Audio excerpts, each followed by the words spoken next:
my plums. They're getting a nice bluish hue. Getting ready to take them to the farmer's market.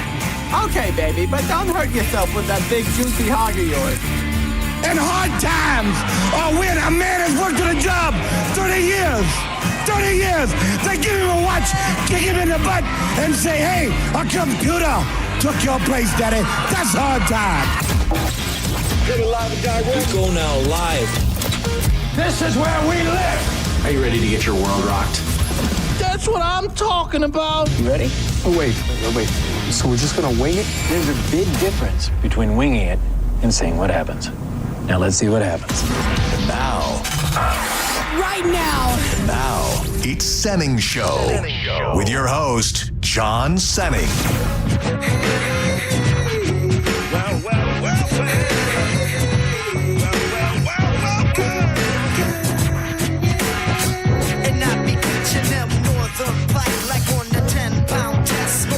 Never fast, take a guess. I be the early morning stone pimp. Straight limping, booze farm drinking. At the party, big booty pinching. Chilling like a villain. Balloon filling, whack MC killing. The fine hoe drilling with the $1 million talent and the 10-cent brain. Been gone too long, too much. But now in the back.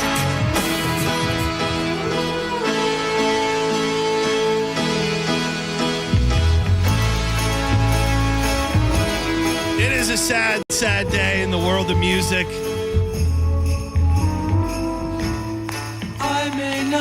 Those that know anything about me know that I absolutely love the Beach Boys, and I'm very passionate about the fact that Brian Wilson is the true brains, powerhouse, heart and soul behind the Beach Boys.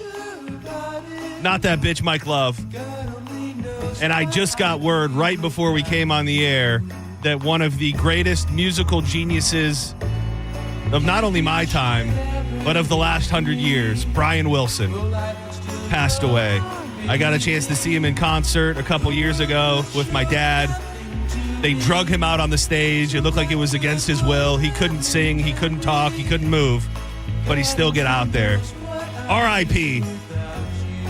to Brian Wilson. All Beach Boys all day, baby. We got a real treat to kick off a Wednesday. Welcome to Senning Show. I'm John Senning. That is Dizzy. If you want to watch the program, there's so many different ways to do it now. It's just, it's crazy. We've got Bone TV, OG style, theboneonline.com. You can also go to Facebook at 1025 The Bone. Fire it up right there. We're live. And then on YouTube as well, which it seems like is where a lot of people are going, especially to get into the comments. I didn't run this down for you, Dizzy, but at 2 o'clock today, we're going to give away some prizes, and it's going to take place in the comments of the YouTube channel and the Facebook page. So get in there, and you'll be ahead of the game to get hooked up with some prizes at around 2 o'clock. But you got to be in the comments on either Facebook or YouTube. Now, normally this would be on a Thursday, but sometimes Christmas comes early. The last time we heard from this man, he was about to set off on a jet to the Keys to go on a fishing trip. He is a very giving man, a loving man, a knowledgeable man. He is Mo DeWitt. Just call MOE.com. Joins us for legal briefs every Thursday, but today we're doing it on a Wednesday. How you doing, buddy? I'm doing great. How you doing? Dude, I have to know. I didn't ask many questions about it, but I got a video. I don't remember exactly when it was, maybe on Friday or Saturday, that just said you passed along the Senning curse. And all I could see was a giant fish jumping in the air, and you said we lost this guy. Yeah. What was there? Was it all heartbreak? Did you have some big moments, or was that really the highlight of the trip? So after I sent that message, I think I might have broken the Senning curse. Okay. Because then I did get one to the boat. So that was a big tarpon. It looked. That's a tarpon, huh? That was a tarpon. It was like. It had to be 5 feet. It looked giant. Did you see the video, Diz? I think you put it on your social media too, I think. Yeah, I did. It looks as giant and as big as this console. I mean, when I first saw it, I thought maybe it was a swordfish or a kingfish or something. So was the one that you got into the boat that big? It was a little smaller. It was maybe 3 or 4 feet, but still a fun little fight. Did your dad catch some too? He caught a shark. Oh, a so shark. He was just kind of chilling for the rest of it, though. Like a real shark? Yeah, it was like a probably 4 or 5 foot shark. Oh, that's pretty lemon exciting. head. Was it a 1 day trip? Lemon shark. No. We went down on Thursday, came back on Sunday. Oh, you did? Okay, because I thought I saw you doing something like the night after. So I'm like, man, this guy gets right back to it. I mean, that is kind of the fun thing with the plane is you can like jet in somewhere and jet right out. Like it is nice. If I come to a concert over here at Raymond James, we just land, go to the concert, and fly right out. Do you think you would ever get your pilot's license after watching the Nathan thing, knowing Mo got one? Do you ever think John could be up in the air? Because I see you as a pilot guy. Well, it's funny. I had never thought about the joy of getting a plane until Mo just said that. So I don't think I could fly. Long story short, I don't think I could fly. I would love the idea of being in a position in my life where I could do all of that. But I think that I would leave it to the professionals and just something. Mo, don't take this to heart, okay? I'll plug my ears. Those are the types of planes that crash, you know. I mean, I don't want planes can crash. It's not just that any plane can crash. It's those planes. Yeah. I mean, you're like, oh, it has a look to it. Local attorney jet setting from St. Pete to Key West. Let's not write the headline. Well, I'm now, just saying okay? it's been written a million times. Well, that's why we have 2 engines. It's the safest plane in its class. By the way, in the world of planes, and I think we talked about it on the air a couple times. Did you see the breaking news today in the airline world? Yes, Silver's down. Silver, the airline that we flew on to go to Pensacola 2 weeks ago, that everybody was saying, I don't know, they're not so safe. They went bankrupt. Yep. They ceased operations today. Good. When they patted my boy down, they need to go. Dude, when they got up in the hog and they got me like that, that's probably the thing that put them down. I mean, so just to know you're on like the last handful of flights on an airline, not the greatest thing. Not ideal. Pilots are a little angry when they think they're being laid off. We made it. We made it there. We made it back. I did again this week want to make sure we hype because I think it's the coolest thing ever. Teachers out there, a lot of them hopefully enjoying a summer vacation, but notoriously underpaid, underappreciated. And Just Call Mo wants to hook a teacher up with a free cruise. You can nominate yourself. You can nominate somebody that you love, that you respect, that's in your life. Maybe it's a teacher that you've actually had, and you can do that at justcallmo.com/cruise. I thought I was going to nail it. /cruise, and you can put your nomination in there. Get a teacher that you love and respect. A free cruise. Who the hell doesn't want a free cruise? But especially a teacher. 2 things concert-wise. I'm curious because it feels like it gained such traction in Orlando. And Drew, I think, brought it up on the air the other day. He's very tapped into the Orlando landscape. What's the story with the reporter who was bitching and complaining about the Shakira concert being too loud at Camping World? Was it a real thing that kind of caught fire? I think so. So it was there was an old school reporter in Orlando named Greg Warmoth. And his son is now a reporter on a competing station, one of the other news stations.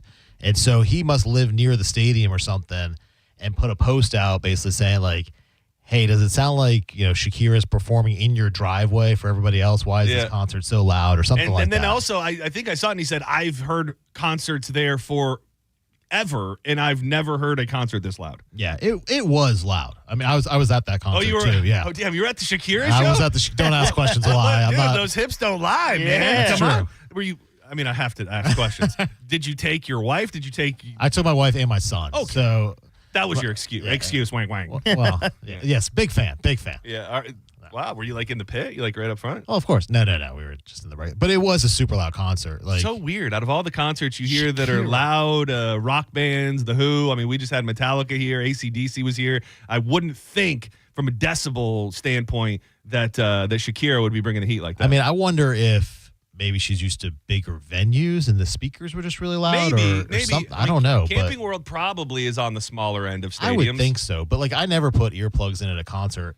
And I took my AirPods in. Oh, really? Because it was that loud. Oh, damn! So you can second the fact that it was too damn loud. I thought it was really funny, and I've said it before, and I'll say it again. Whoever's running your social media deserves a raise because they've got their pulse on everything, and everything is so damn funny. I don't know if you saw it.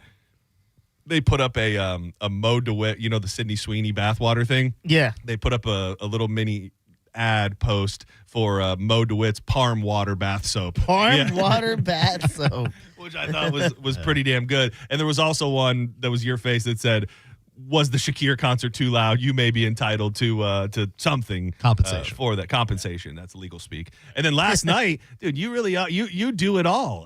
Last night you were in Camping World for Post Malone and Jelly Roll. Yeah. And I was curious to hear what your experience was like because I believe I read this morning there was a 3-hour weather delay. Just about. It's supposed to start 6:30. I think they took the stage about 9:15. Jelly, Jelly took the stage about 9:15. I think he did an abbreviated set, did about 27 minutes, and then Post came on. He cut about 4 songs from his set. But still a great show. What'd you think? Did you like both of them? I'm in I don't know if you know anything about my history. I'm a long-standing, old-school, back when he was just a dirty white trash rapper, Jelly Roll fan, and I've been slowly turning on him over the last 3 months. Okay. I'm turning on my boy. And, I think he's overrated. Yeah, so it pains me, but I saw him in concert a couple times, and it's always been a great time. Did you walk away more of a Jelly fan than when you got there? So we were kind of waiting out the storm from home. So when they said the all clear, then we went there. So we actually caught literally like the last 2 minutes of his set. So I can't really speak. Yeah. Like I saw one of the radio stations post when he went on stage. So I know how long he was on, but we left as soon as he went on stage, and we just caught the very tail end of it. Well, the thing is, and the thing that I am often complaining about is this guy, I don't know how many records he has. I'm going to go off the top of my head and say that maybe he's got 15 records. And you go and you see him now, and for the people that have loved him forever, there's a chance you might never see those songs again. I mean, maybe one day on the downside, but now it's the way he is presented is that Jelly Roll started existing at his last album, not the newest one. In the Jellyverse now, he has 2 albums. Yeah, and they're his country albums, and it's just I don't like that. I'd like to think that his previous work should exist somewhere, and I'm turning on him. He's getting skinny, which is good for him, but he's skinny. He's got fake teeth. He's in every commercial everywhere. I'm sorry. I'm trying to fight it. Every time I say something, people get mad. Shaggy Two Dope from ICP from the Insane Clown Posse checked me because I tried to talk trash on Jelly Roll, and he was not having it. He was like, "No, dude, Jelly's the real one." So, I mean, he was on Tom and Dan back in the day. Yeah. With him and Bunny. Did a full-on couple-hour interview over there, and they were just hanging out. They seemed super cool and chill. I think they are. I think he is, at the end of the day, a good person. Just his music to me doesn't hit. But that was pre-country Jelly. Right. That's back in my jelly. That's my jelly. That's my jelly. When we got Mo DeWitt in, we like to run through some news stories, throw some different things at him that are going on in the world. They are legal briefs with Mo DeWitt. If you do need an injury attorney, he's the guy to call. 866 call MOE, available 24 hours a day, 7 days a week. If you go to the website, justcallmoe.com, you'll see his beautiful little face there right in the corner. It's like he's really talking to you. It's like he's right there with you. He's very comforting presence. A California woman is suing Costco for more than $14 million. I'll get to this question, but $14 million. Who comes up with that number? After she said a liquor cabinet fell on her, leaving her with serious injuries that include a traumatic brain injury. That's about $14 million. Sadie Novotny was shopping at a Santa Rosa store in March when a liquor cabinet fell on her, according to the federal lawsuit that was filed Thursday in U.S. District Court for Northern California.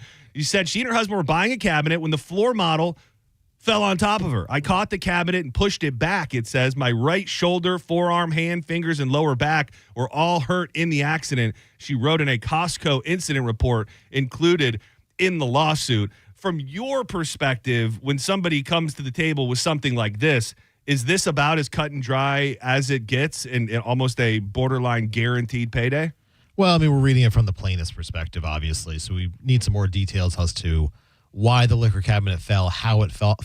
Was she climbing on it? Stuff like that. It's funny you should ask. The suit says that the cabinet had thin legs and it was placed on a worn wooden pallet. It fell suddenly. This is obviously still them, but suddenly and without warning, leaving her with multiple permanent and severe injuries, including a head injury and a traumatic brain injury. That TBI, that's probably what gets you the major money. Yeah, I mean, right? TBIs are awful. They're absolutely horrible. They change people's lives. People are never the same from them. A lot of times after someone has a TBI, they seem very aggressive, angry, things like that. So it can really change your entire personality. So if truly this person was just shopping at Costco, looking at the liquor cabinet or whatever it was, and it fell on them, then they're probably entitled to some significant compensation given their injuries here. If Costco feels, they probably know exactly what happened. They've got research, I'm sure investigators. Well, they have cameras everywhere, too. Yeah, the people that investigated within the store. If they, for a second, think, okay, we really effed up here. This will most likely be settled out of court, and they'll get a huge payday, which will probably be. Is the idea to go in at 14 mil, knowing that the payday will probably be closer to 5, 6, 7? Well, so I don't know where the $14 million number comes from, because typically when we file lawsuits here in the state of Florida, we just plead for the jurisdictional amount. So we say that damages are in excess of $50,000 or $75,000, whatever the jurisdictional amount may be. So I don't know where they're coming up with $14 million. If somebody did a press conference and said that number, maybe the state requires that you plead a certain amount. And obviously, if you're going to plead an amount, you're probably going to plead an amount that is maybe higher, that you're going to ask the jury for, considering, medical care, future medical care, your medical bills, pain and suffering, lost wages, all that kind of stuff. Well, ironically enough, $75,000 in Florida equals $14 million in California these days. So there you go. That's probably why. It's just a conversion rate. What is the process? This is a bit of a slippery slope, but you hear of these people. And honestly, the case that I was on the jury for, the general consensus amongst many people in the jury room was they thought this guy possibly did what he did by breaking in front of this other car to get that payday. What is the consultation and vetting process, and how extensive is it when somebody comes to you? I was rear-ended. This was the case. Is that something that you guys try to figure out right off the get to ensure that this person is doing it for legitimate reasons, or is it more kind of, not saying you would take one on, but is it more about what you can prove and less about what might have been their motive? Well, in my experience, when you've been doing this long enough, when you get on the phone with those people, and you can tell who they are, and really they are a very small percentage of the people who are actually injured, or who call us on a daily basis. There's certain red flags. There's things that they ask. There's ways they present things that you can say, okay, this person's really in it for the money. Because the people who are truly injured never mention the money, because they're like, hey, I just need help. Yeah, help me get better. Help me get the care I need. I don't know where to go. They're scared. They're confused. They've never been through this process before. The ones who are on the phone and they're going, hey, how much money can you get me? I spoke to this lawyer. They said they could give me that much. I mean, those are all red flags. Yeah. When you're bringing up money in an initial conversation, that's usually a red flag right there. But there's other little things they say that are just kind of set your antennas off, so to speak.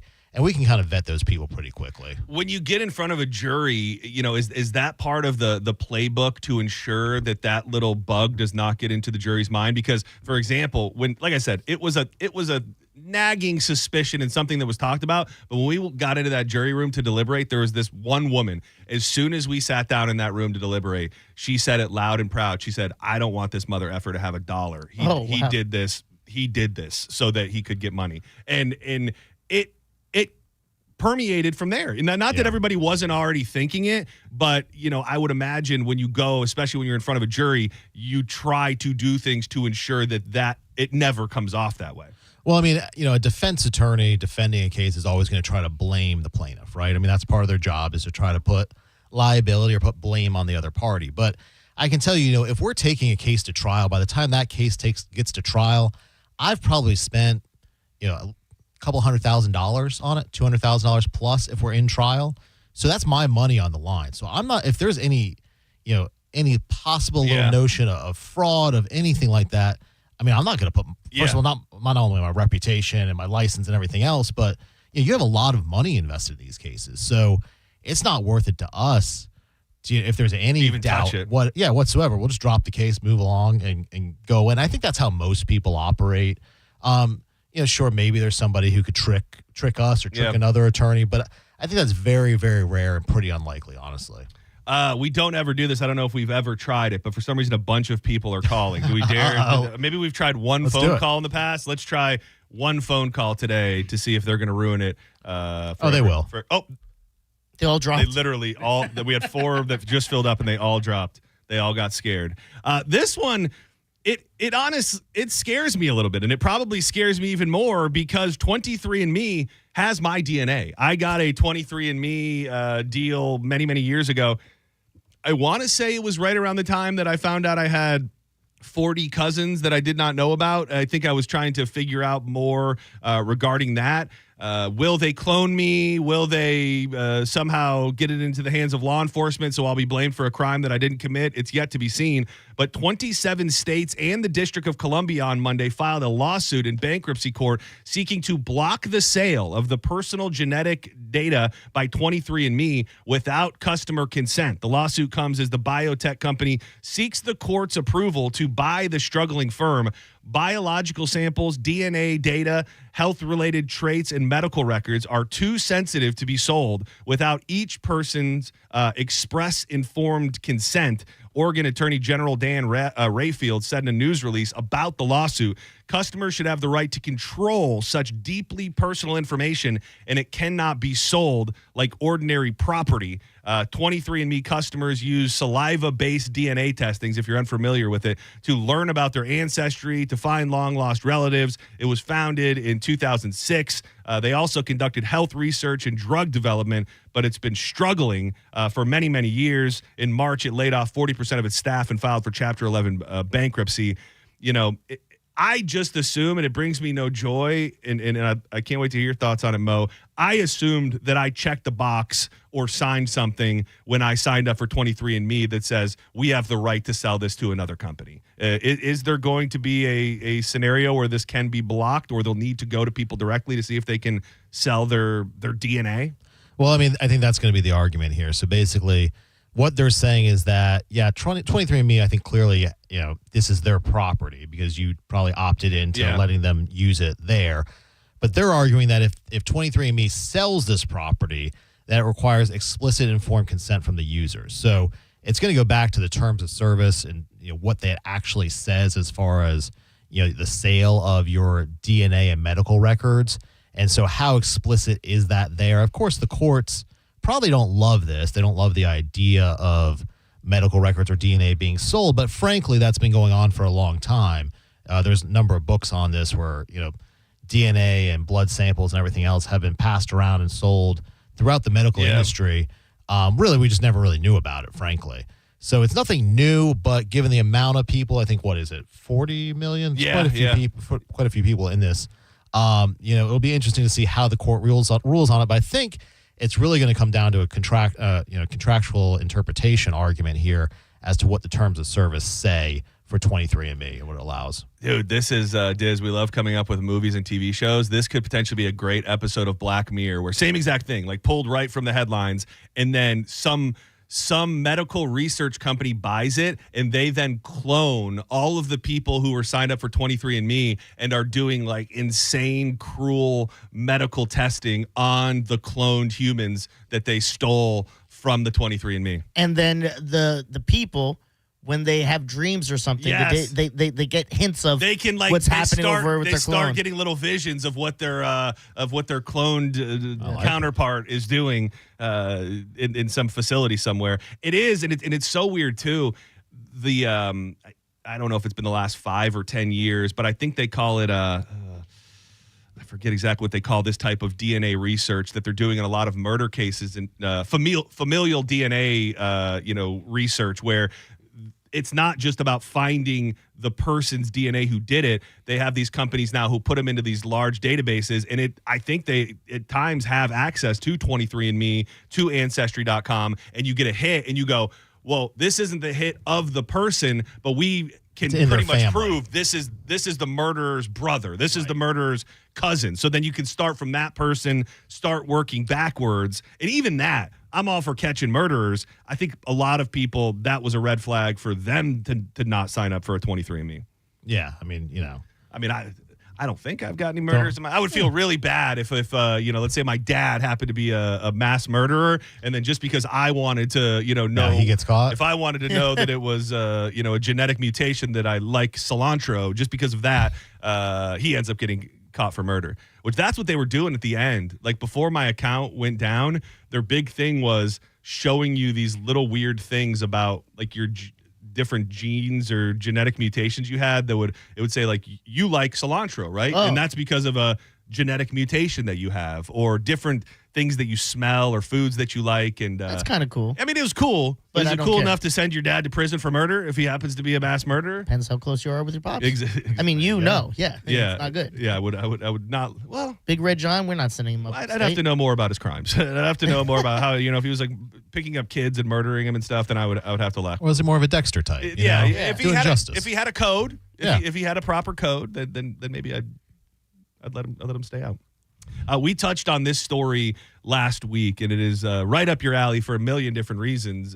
First and foremost, it's right in your backyard. A man, I brought it up to you off the air, so I'm hoping you're not going to tell me that you're representing this guy. A man allegedly injured after an ill-fated trip down a water slide at Walt Disney World is suing the theme park giant for more than $50,000 in damages, even though he was more than 30 pounds over the ride's weight limit at the time. In a lawsuit that was filed last week, Eugene Strickland, no offense, Eugene sounds like the name of a guy that's suing Walt Disney for being too fat on a water slide. 100%. He is still struggling with the aftermath of the catastrophic injury sustained after riding the downhill double dipper at Disney's Blizzard Beach water park in July of 2021. At the time, the guy weighed 334 pounds. According to the complaint, which put him just over the ride's 300-pound limit. It is unclear if he was warned or aware about the weight limit before going down. He says that I think it's funny, but maybe it's not. He became momentarily airborne on the water slide before eventually landing with force onto the hard plastic surface of the slide after losing control of the inner tube he was riding in. The lawsuit pins blame on the water slide's design and exhilarating speeds, according to the complaint.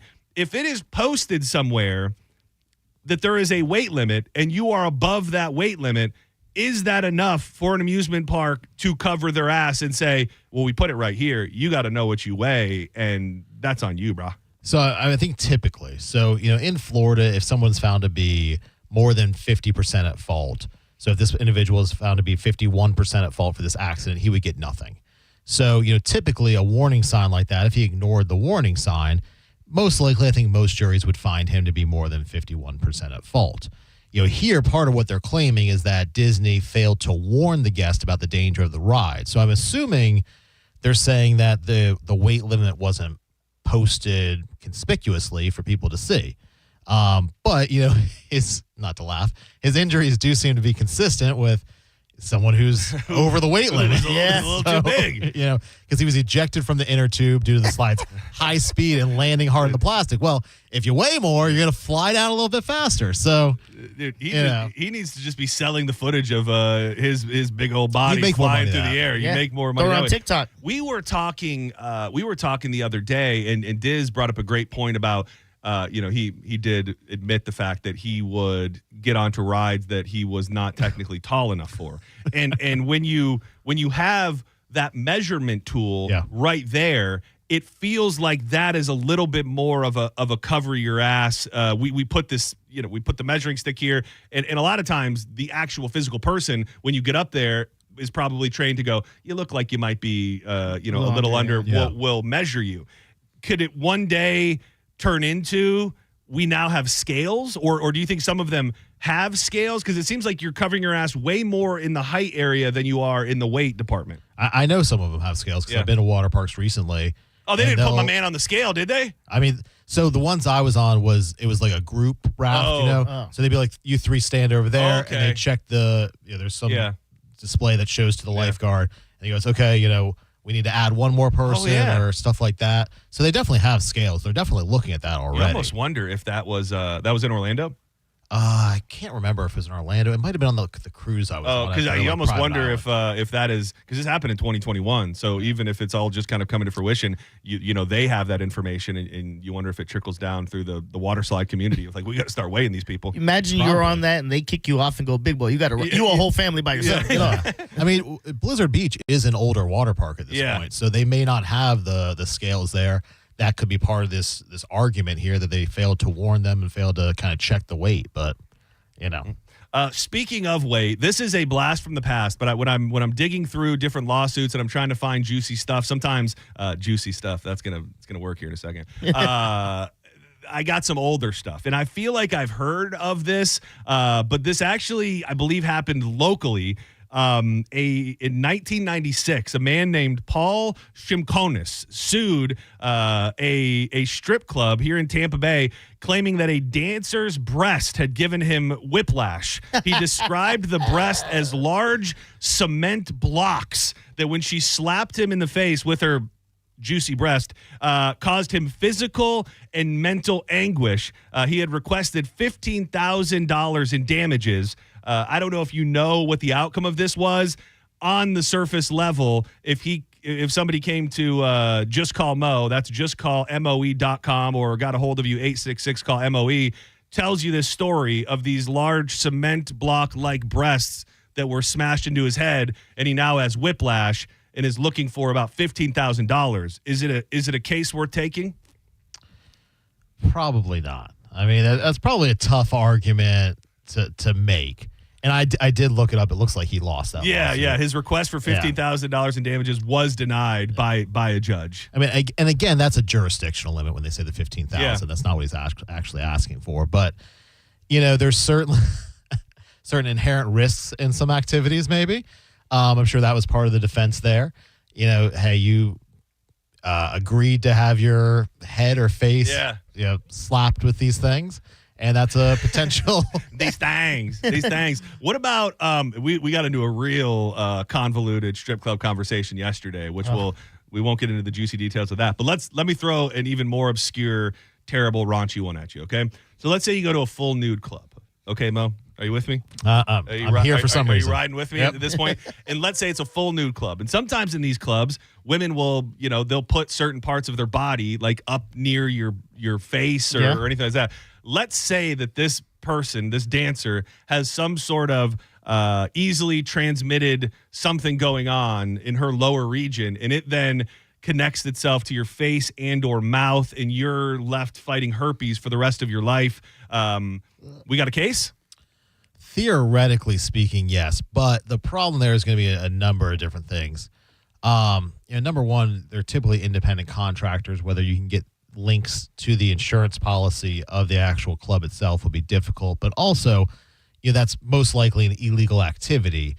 So now you're assuming that you're consenting to this activity, you're breaking the law as well, which could negate any potential lawsuit. So now, of course, you're probably going to say it was an accident. You never consented to it. So that's going to be a he said, she said scenario. But it's going to be a very, very difficult case in most scenarios. It's funny when you talk about you were breaking the law already, so it's hard to get a charge for or anything. The story we started talking about was a dude locally here in Pinellas County who tried to pay a dancer for sex and didn't get what he paid for, so he then called the cops. He gave her $300 and then called the cops because he didn't get what he was looking for. So go figure. When you're in the act of breaking the law, there's not going to be too much sympathy for you. I saw this story on your Instagram, or I saw a story on your Instagram that I actually wanted to talk about that story. But when I started doing a little more research about Buc-ee's and about the lawsuit that you were talking about, I found out there's another lawsuit going on. Buc-ee's has been at the center of several lawsuits. This is the mecca of gas stations. People treat it like it is a destination. It is a special place. I've been there. From brisket burritos to every flavor of jerky you've ever wanted in your life. They've been at the center of several lawsuits recently. They initiated them because they are going after businesses and entities that it's claiming are using its imagery and branding without permission, which, it's a big beaver-looking creature, how you can prove that it is actually theirs all the time, I'm sure will be a battle in itself. But now a former employee of Buc-ee's is alleging that the travel center used a confidentiality agreement to trick employees into handing over their valuable ideas and expressions, and is now seeking $20 million in damages. This guy, John Peterson, he's from Alabama, claims in a lawsuit that he signed a propriety rights and waiver agreement upon his hiring. He alleges he signed the agreement, affording no opportunity for independent legal counsel, negotiation, or timely review. He was required to sign a revised version of this in 2025, and after signing it, he wrote to Buc-ee's that he did work off the clock, which he came into, and long story short, he says he gave them an idea for this standalone HR tool he calls BPT, or Beavers or People Too, that he came up with, that they then stole and now he's looking for some cheddar based on that. It sounds like he's signed too many things to probably get any money from Buc-ee's. Well, and just in general, if you work for a company and you create, intellectual property while you're working for that company, typically that belongs to the company. It's no different than if, somebody works for Walt Disney and they come up with, the story for Bambi. Well, of course, Walt Disney owns that story or whatever it may be. So it's no different here. He's trying to make the argument that he did it off the clock, which maybe would be a wage and hour lawsuit that they didn't properly pay him. But it's so closely related to what he was doing for that company. And I think it's a very difficult argument to make that, I thought of this at home, but then brought it in the next day, so I own it independently rather than you own it. I mean, that's pretty hard argument to make. In the HR tool, not many people probably think about that when they go to a Buc-ee's. But if you go to Buc-ee's, this guy's got his fingerprints on some high-level ideas. He also claims that he developed the machines used to produce nut cones. What are nut cones? I don't know. Pretzel tops, granola tops, and almond cups in nut trios for all future Buc-ee's use. They also said that they sent him a letter demanding he destroy everything he created, claiming all of his work and the property was owned by the company. I mean, that doesn't really make sense to me. That they were able to do that, or that he's trying to get paid? That he's trying to get paid. I mean, it isn't the same thing as like Stan Lee worked for what, Marvel, was it? Yeah. And like Marvel owned all of his characters, right? I mean, I think I'm right on that. Yeah. It's the same thing. You work for the company, you come up with ideas, you come up with the products, the company owns them. It's very similar. I forget what we were talking about, Diz, but we were having a very similar conversation about what CMG owns of us. And we were saying, like, we were joking, but not joking about how, since the fact you're not under contract, probably something that you signed somewhere to where they could try. But once you sign something specifically, all of the intellectual property that we create here, I don't own the name Senning Show. I don't own the name of the bits and the benchmarks that we do on this show. When you sign that paperwork that you're going to do this, they say that they own everything, and I'm sure that Buc-ee's is enough above board to have done the same. Kind of the reason, not the exact reason, but Carmen, they always say, you should do OnlyFans, you should do OnlyFans. And she goes, I'm owned by CMG. They would technically own my OnlyFans, she said, because they own your social media stuff. Yeah, which is an absolute thing. So there could also be a morality clause in the contracts too that may prohibit that. And I think you're right too, that they're like, I don't think she's allowed to. Yeah, which seems like a lot of companies, they make it so broad that they can just pick and choose. Well, that's the idea. So that they can just say all of this and they go, yeah, we're fine with that. We're fine with that. Yeah, we don't really like that. That post on social media, all these other ones were fine, but that one at this time has gone too far, and you'll be out of it. Have you ever watched Silicon Valley? Did I ever ask you that? I don't think I have. But the main season 1 thing, the guy makes his own app, but he does a diagnostics test on a computer at work. So they're like, well, we kind of own your thing now because you did it with one of our, and it becomes this whole thing. I'm sure Pretty in that world, it's all about stealing people's idea. You get people to work for you, and you're like, that's our idea now. Yeah. You did one search or did one thing on our computer, so that is now ours. Yes. Hit them up. Just call MOE.com, 866-CALL-MOE. Don't forget, if you got a teacher in your life or you're a teacher, you want to nominate yourself, just call MOE.com/cruise. You have to just write a little blurb about why that teacher deserves a cruise. Do you know when you're picking the winner? I think it's in like a month or something. Okay, perfect. So you got plenty of time. Go do it today. We love you, Mo DeWitt. Thank you for spending time with us today. When we come back, we'll dig into that thing, which pertains to, I learned early on in the radio game, specifically in the Bone game, a lot of postal workers listen to the Bone while they're out driving, and we just got a new set of numbers regarding something that happens a lot to postal workers, and it's happening more than ever. I'd love to hear from some of our local mail deliverers to tell us if it's true or not. So don't go anywhere. More Senning Show on the way. Again, R.I.P. Brian Wilson. Gone too soon at 97 years old.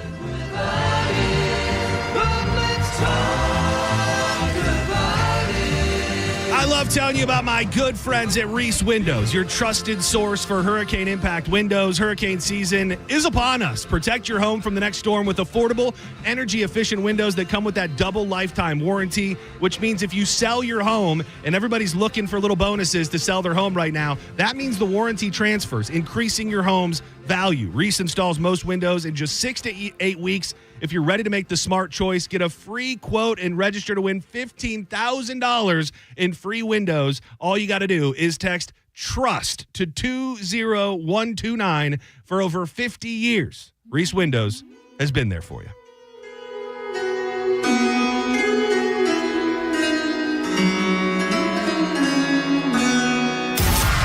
You're listening to Senning Show on 102.5 The Bone. Download the free Bone app to listen to us anywhere. Sponsored by Mark Spain Real Estate. Get your guaranteed offer at markspain.com. Hey, Bay Area, Randy here for Sun Toyota. We've got nearly 1,000 RAV4s, Tundras, Tacomas, Camrys, and Corollas in stock now. Drive select new models with smoking hot prices and low leases available. Plus, get a free grill or smoker during Father's Day weekend when you purchase a new Toyota. Because when you make it Sun Toyota, we make it happen. Sun, Toyota.com. Call 800-639-3367 for more details.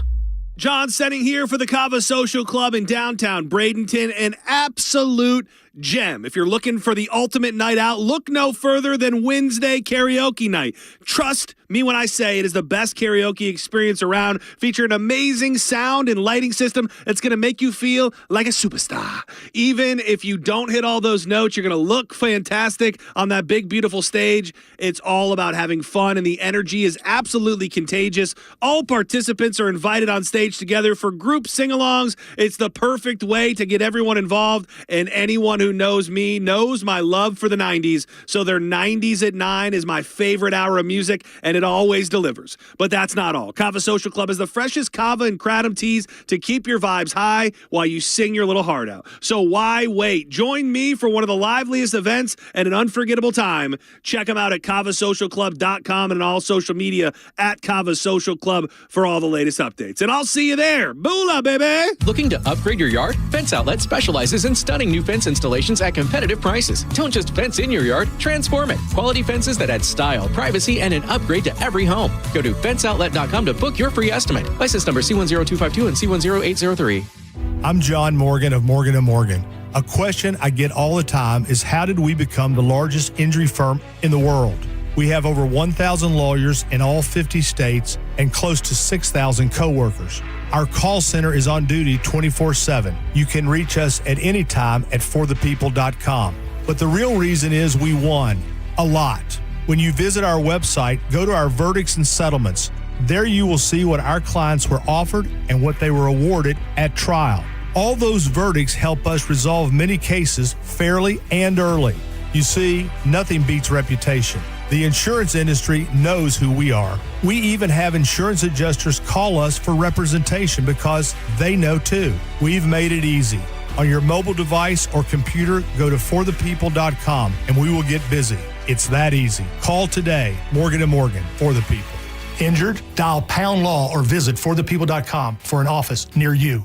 Enjoy revved up summer savings at Crown Hyundai. Get financing as low as 0%. Buy with zero down or make no payments for a year on over 700 new tariff-free Hyundais. Drive a new 2025 Hyundai Elantra SE for only $99 a month. All are backed by Owner Assurance, America's best warranty, including a 10-year, 100,000-mile powertrain limited warranty. Crown Hyundai, the better way to buy and service. Visit crownhyundai.com. With approved credit, 24-month lease, 10K miles a year, $59.95 due at signing, plus dealer fee and electronic filing fee. The guaranteed offer from Mark Spain Real Estate is the easiest way to sell your home. You can save time, make the most money, and eliminate all the hassle this summer. Hey, it's JP, and my friends at Mark Spain Real Estate can sell your home with the strongest all-cash offer in the industry and help you move on your timeline. With over 67,000 satisfied clients, you could trust the most experienced real estate team in the U.S. to sell your home fast and for maximum profit. Go to markspain.com to get a guaranteed offer on your home today and start packing.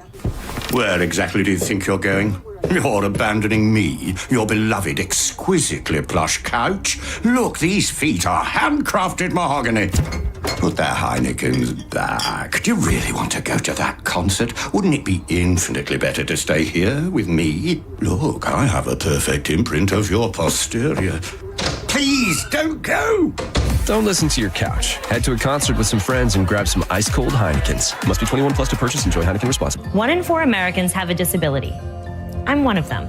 I'm also a working mom who cares deeply about making sure every child with a disability thrives by getting their access needs met. We've got a trusted ally by our side. Easter Seals provides children and families the foundation for lifelong success through early learning programs, skills training, and prep for college and career. That's my Easter Seals. Make it yours. Join us at easterseals.com. O'Reilly. Did you know 1 in 4 car batteries is weak and needs to be replaced? O'Reilly Auto Parts will test your battery for free in or out of your vehicle. We can help you find the best battery for your vehicle and budget. O'Reilly Auto Parts has batteries starting at just $89.99. Get your battery tested for free today at O'Reilly Auto Parts. O'Reilly Auto Parts. Hockey, beer, boats. Tampa Bay's favorite hat trick is back. The Lightning and Creative Loafing present Boats Brewfest, presented by Publix. Friday, August 1st at Amalie Arena. Sample hundreds of local and international beers, games, and more. Get info and tickets at boatsbrewfest.com. When it really matters, choose Farrah & Farrah. Here for you, here for good. Tampa. Now, back to Real Raw Radio. Sponsored by Anajar and Levine, Accident Attorneys. Call 1-800-747-FREE. That's 1-800-747-3733. You might know nothing, but at least you'll know that thing. Brought to you by Just Call Mo, Tampa's injury attorney. That thing. It's time for That Thing, right now on Senning Show. 1, 2, you know what to do. We come on this loop, John B. My grandfather and me. Around Nassau town we did roam. All Beach Boys, all day on Senning Show. Brian Wilson, the real brains and the heart and the soul behind the Beach Boys, dead at the age of 82. If you've never seen the movie Love and Mercy, it's a really, really great movie about the life of Brian Wilson. He was taken terrible advantage of by a really bad manager. He fell in love with a car saleswoman who was selling him a Cadillac. Kind of saved his life. He locked himself in his bedroom and filled it with sand for many years on end. Pretty much went crazy after a bad acid trip. But he was a musical genius, and he's dead now. I love telling you about what I've been cooking from Wild Fork Foods. Last night for dinner, I've been trying to make better choices. I made myself a little burger salad. And I got for the first time the triple premium burger patties. And this burger meat is beef, short rib, and brisket. Absolutely delightful. I did some grouper for my wife. Everything seasoned with seasonings from Wild Fork. I love their smoked butcher blend, their steakhouse seasoning. The pork seasoning is really, really nice. They've got everything you need and more. Sometimes you just get sick of the grocery store. You've seen it all. You've done it all. You've cooked it all. Take a look at wildforkfoods.com. You can order and have it delivered right to your front door. You can order and pick it up, or you can just get in there, check out everything on the shelves, and go shopping. Locations in South Tampa, West Chase, and St. Petersburg on 4th Street North. Always online at wildforkfoods.com. Dude, a little vroom vroom something that I've been seeing is crazy. And somebody just texted me a picture as well. So they're in Mexico this weekend. Okay. And there is I've been seeing the pictures online and I didn't know if they were true, but they have the giant haulers with the cars in them. And they're going to Mexico City. And these trucks, these NASCAR trucks, are being protected by what I guess would be private security companies that legit have dudes with machine guns on the backs of the trucks, like surrounding the haulers as they're heading into Mexico. So it's that bad out there? Yes. I mean, I would have assumed where they were going and where they were headed. and where they were traveling would have been a more touristy type area of Mexico. But yeah, I was just sent another picture a little bit ago that said "Welcome to Mexico," and it was just trucks of people with guns next to all the haulers for the NASCAR race. I remember when I was in middle school and we had like the Great American Teach-In or whatever type of the day. We had a guy from an insurance company, and he said you can pay for kidnapping insurance for places like Mexico, where if you go there and you get kidnapped, they have now kidnapping money that they could pay it off and have you come back. Dude, it's insane. Yeah, is that true, Mo? Yeah. I mean, you can get insurance for just about anything. Oh, okay. Yeah, kidnapping insurance, and if you're going somewhere you might get kidnapped, why not? Why not cover your ass? But yeah, so it's. I had seen one of them like going down the road. Do you have kidnapping insurance? Not yet. Now that you put it in the universe, I might have to get it. You might want to keep it. Well, you're doing a lot of traveling. You might, and I mean, I'm not saying you're a hot item to kidnap. So far, my plane's going to crash. I'm going to be kidnapped. Any other predictions while I'm here? These weren't predictions. These were just you strike me as a guy that wants to be planned and be prepared for any and all circumstances. True. And I mean, I'm not saying if I was a kidnapper, you're on my list. Yeah, I'm hanging out the airport where people are flattered. Yeah, I mean, if I got to hit up your family and be like, hey, I got the moneymaker here. I got your man. They'll be like, keep them. We don't want them back. Well, it's like no, they have insurance. They're like, no, our insurance is going to cover it if you end up taking them out. So we'll be good. But yeah, dude, it's this picture that I was sent by a very reputable source, and I'll keep his name out of it to protect his identity. Dude, it looks like a giant hauler for NASCAR, and I'm looking at 1, 2, 3, 4, 5, 6, 7, 8 trucks. They all have at least 2 to 3 people in the back, all with what look like semi-automatic weaponry. Really? To protect the NASCAR loads as they head to Mexico. I will say. And I assume. Sent you the thing? No. Okay. Somebody else. I will say the timing is not the best. just for the fact that they're going to Mexico. There is the temperature is very hot in the United States right now when it comes to Mexico and things like that. I've seen a lot of people posting and commenting on the ads for the race. Just read the room, bro. Yeah. not the time. But that being said, hopefully the race goes off without any major issues. I'm looking forward to it. Mexico City. You'll be able to hear that race right here on 102.5 The Bone. I believe it's at 3:00 on Sunday. So this was something to me that I thought for the longest time was almost a caricature, like it was something that got brought up, but it didn't really happen that often. The more I've been on the radio and got to know a lot of these great, fine folks, and also reading articles like this, I have found out it is not just a funny thing to say. It's happening. Dog attacks on postal workers reached a 7-year high last year. According to the U.S. Postal Service data, more than 6,000 dog attacks were recorded. Attacks are up 5% from 2023 and 15% from 2022, with the highest rate of attacks in the Midwest, according to NBC News, with more than 1 in 3 American households owning dogs, according to the U.S. Census. Dangers are everywhere for mail carriers. It's a real problem. A spokesperson for the Postal Service said in an email, dogs are animals. They act instinctively and can bite for a number of reasons. All it takes is just one wrong interaction or movement for our carriers to be injured. And I know that that there are people in the mail community that listen here. There does seem to be something about dogs. Like, it's not just a funny thing to say. Dogs do seem to hate really anybody that comes and knocks on your door, I guess. If it's an Amazon driver or a mail carrier, it's almost like they know that's not somebody we know. Like, if a friend comes knocking at the door, you get one reaction. If the mail carrier steps onto the front stoop, it seems to be a completely different interaction. I imagine if you have the same postal worker, the dog will then grow to understand. Maybe, get the scent of him and be like, oh, okay, yeah, familiar person now. But yeah, it's that unwanted scent in our territory. I'm gonna bite your ass if I'm a dog. It really, and that's. I mean, you think of people who deliver the mail, and I know that you got to be super organized and you have to be good at your job. But I don't think that automatically you enter that career path by going, I'm in danger. Yeah, and I don't know how often the deaths are happening, but this story was connected to the bigger story. It was 2022, and it was in Florida. U.S. Postal Service carrier was attacked by 5 dogs in Putnam County, Florida. Pamela Jane Rock, she was 61, died the day after the vicious attack. A neighbor tried to stop by firing a gun into the air, but the dogs did not care. Neighbors and the dog's owner eventually pulled the animals off of the woman. Oh, no, I'm sorry I laughed.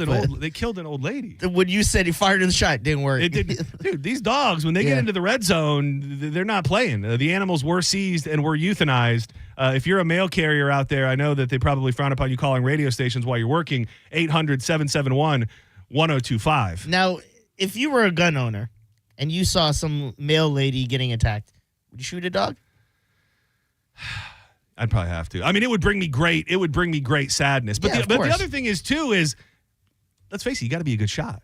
I mean, you might just hit the lady. If you're I would go. It's pretty well. It's been well said here. I'm a finger up the butt kind of guy. In the dog. Okay. I was like, what are we transitioning into? I would first stick my finger in the dog's butt because that is the thing that actually works before I would shoot it. If not, then I was going to say before the ladies. If that didn't work, I would then stick the gun in the dog's butt and then shoot it from the inside. So there are different things that you can do to stop an animal. Mo, are you a gun owner? I can't disclose. I was gonna say, you ask a man of his stature after we just put the kidnapping thing out there. Now exactly. I got an AK with me at all times. Would you shoot a dog? I mean, I wouldn't want to. Obviously, we were involved in a case that it was a situation where this guy would go for walks in his neighborhood, and there was a dog that kept causing him problems. So he carried a gun around with like rat shot or some sort of pellet shot and shot the dog, and he caught holy hell for it. While the dog was attacking? The dog was running towards him. It wasn't actually biting him, so that's kind of the gray area. He said he had a history with this dog where the dog had come after him several times, so he always walked with this little gun because of that. It sounds like maybe the owner wasn't the most responsible. I mean, I do believe that if you're out with your dog, they should be on leashes. I mean, that is the law, technically. You've got to. That's become such a big thing just in the dog world in a time where I think more Americans own dogs. It's a thing where people will just let their dogs run wild, and then the running joke is when that dog is barreling towards your dog, the person's always like, "Oh, he's friendly, don't worry," and it's like, "Well, my dog is not." So it's about to go down here, and I don't know if I ever brought it up when you were here, but I had that incident in our neighborhood where the guy with his very young child and his little dog were attacked by two pit bulls. Oh wow! And then maybe you don't remember talking about that. Maybe. So let me throw this at you. So he's attacked by these dogs. They got his dog. He's holding his young kid in one hand and his little dog in the other, and they start going for his dog. They start both kind of going for his dog, and they're pulling down on his arm. He was like, it was the most heartbreaking thing I had to do, but I had to let go of my dog. Yeah. And they got into it. His dog ended up being okay because it really just ran away. But they did get it. His dog was bleeding, and then ultimately, I think things stopped before it got really, really bad. My question would be within the law, because we talked about it on the air, and my whole thing was this guy needs to tell somebody. Like and since then, there have been other instances with these dogs. I said, you need to call the cops. You need to call animal control. Is there a scenario where those dogs go and do something to somebody else, and if you don't report it, or it's well known that this person had an encounter and didn't report it, that person has any liability? So, no, typically if you don't report it, you don't have any liability, but there is a provision if the dogs previously attacked, they can be deemed dangerous.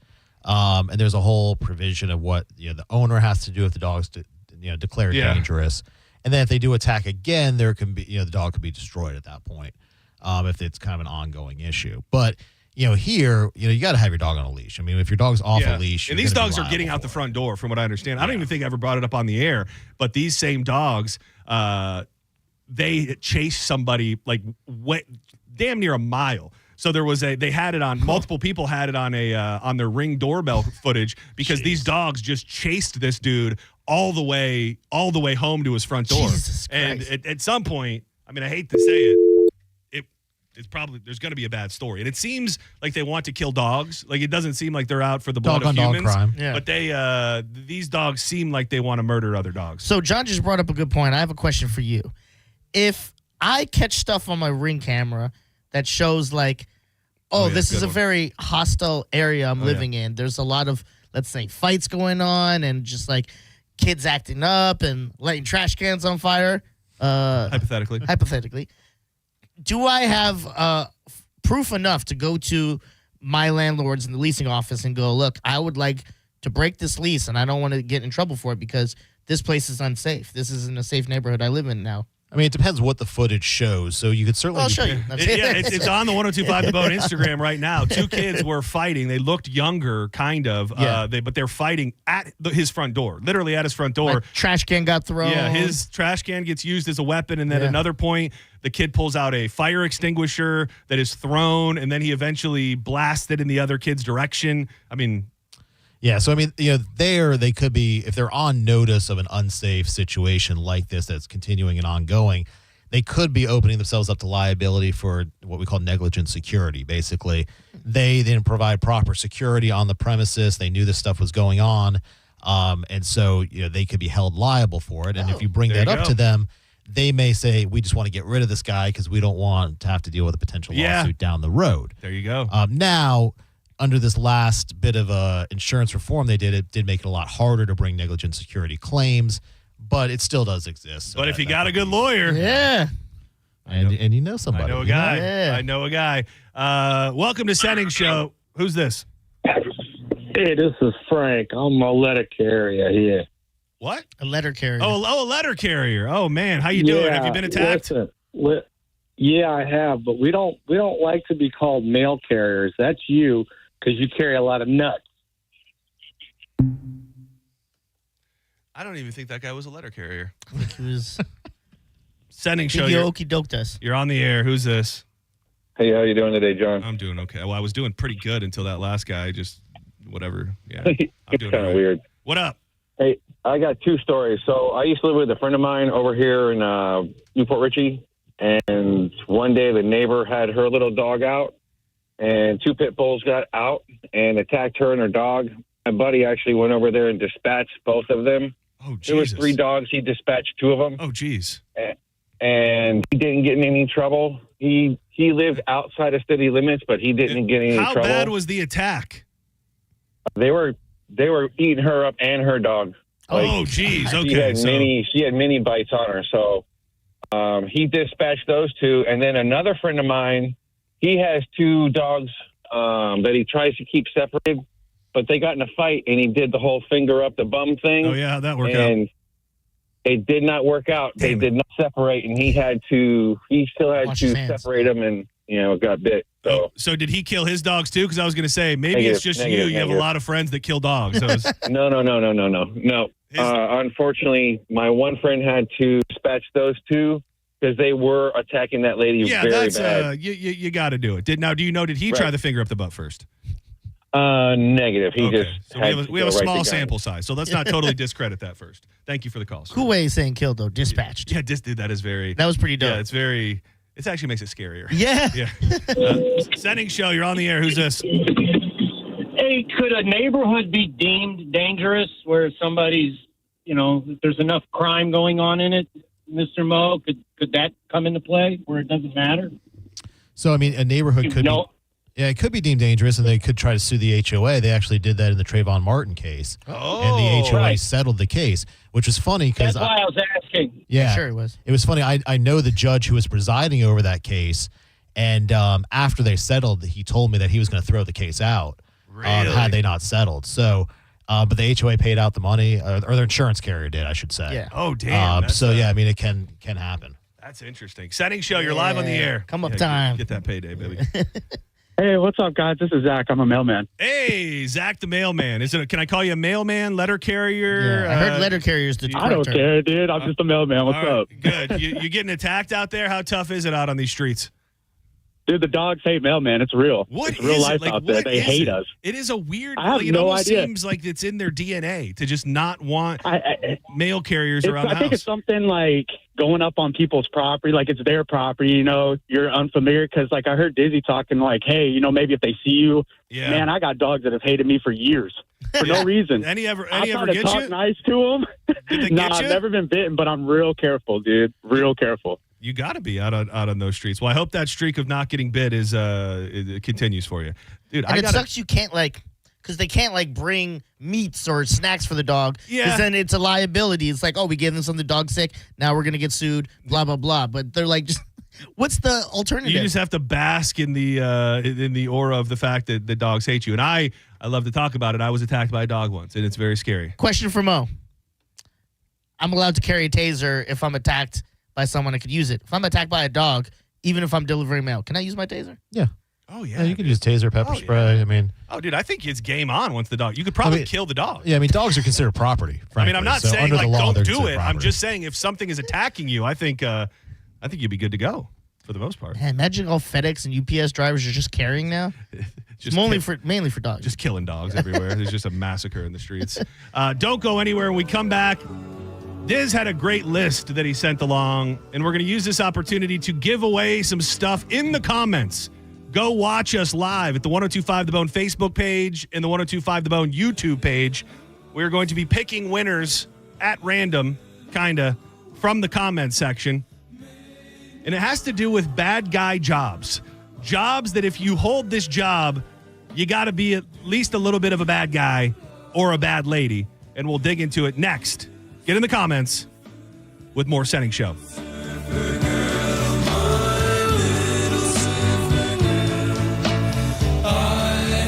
The time to go solar is now. The average Solar Bear customer is saving over $2,000 a year by switching to solar. Solar Bear is a local company that's been in business for over 10 years and served over 10,000 satisfied customers. A bunch of these solar companies you're going to see out there, a lot of them are probably knocking on your door. They're big global conglomerates. Here, Solar Bear is local. They got a Google rating of 4.7 stars with over 1,300 reviews.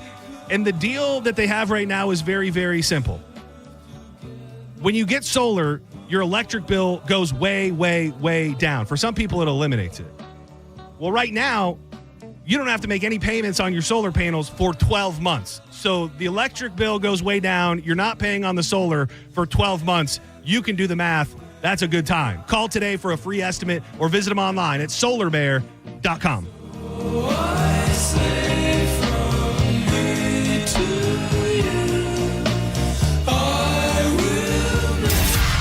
You're listening to Senning Show on 1025 The Bone. Breaking summer news. All the rooms at the Sky Beach Resort for the Bone Summer Beach Bash are completely sold out. But good news, you can still come out and party for free. Neutral presents the Bone Summer Beach Bash, an entire weekend of awesome events and hanging out with all your favorite people from the Bone. Plus, it's absolutely free to get in. It's all happening July 18th through the 20th at the beautiful Sky Beach Resort in St. Pete, a bayfront oasis with a private beach at the southernmost tip of St. Petersburg in the Skyway District.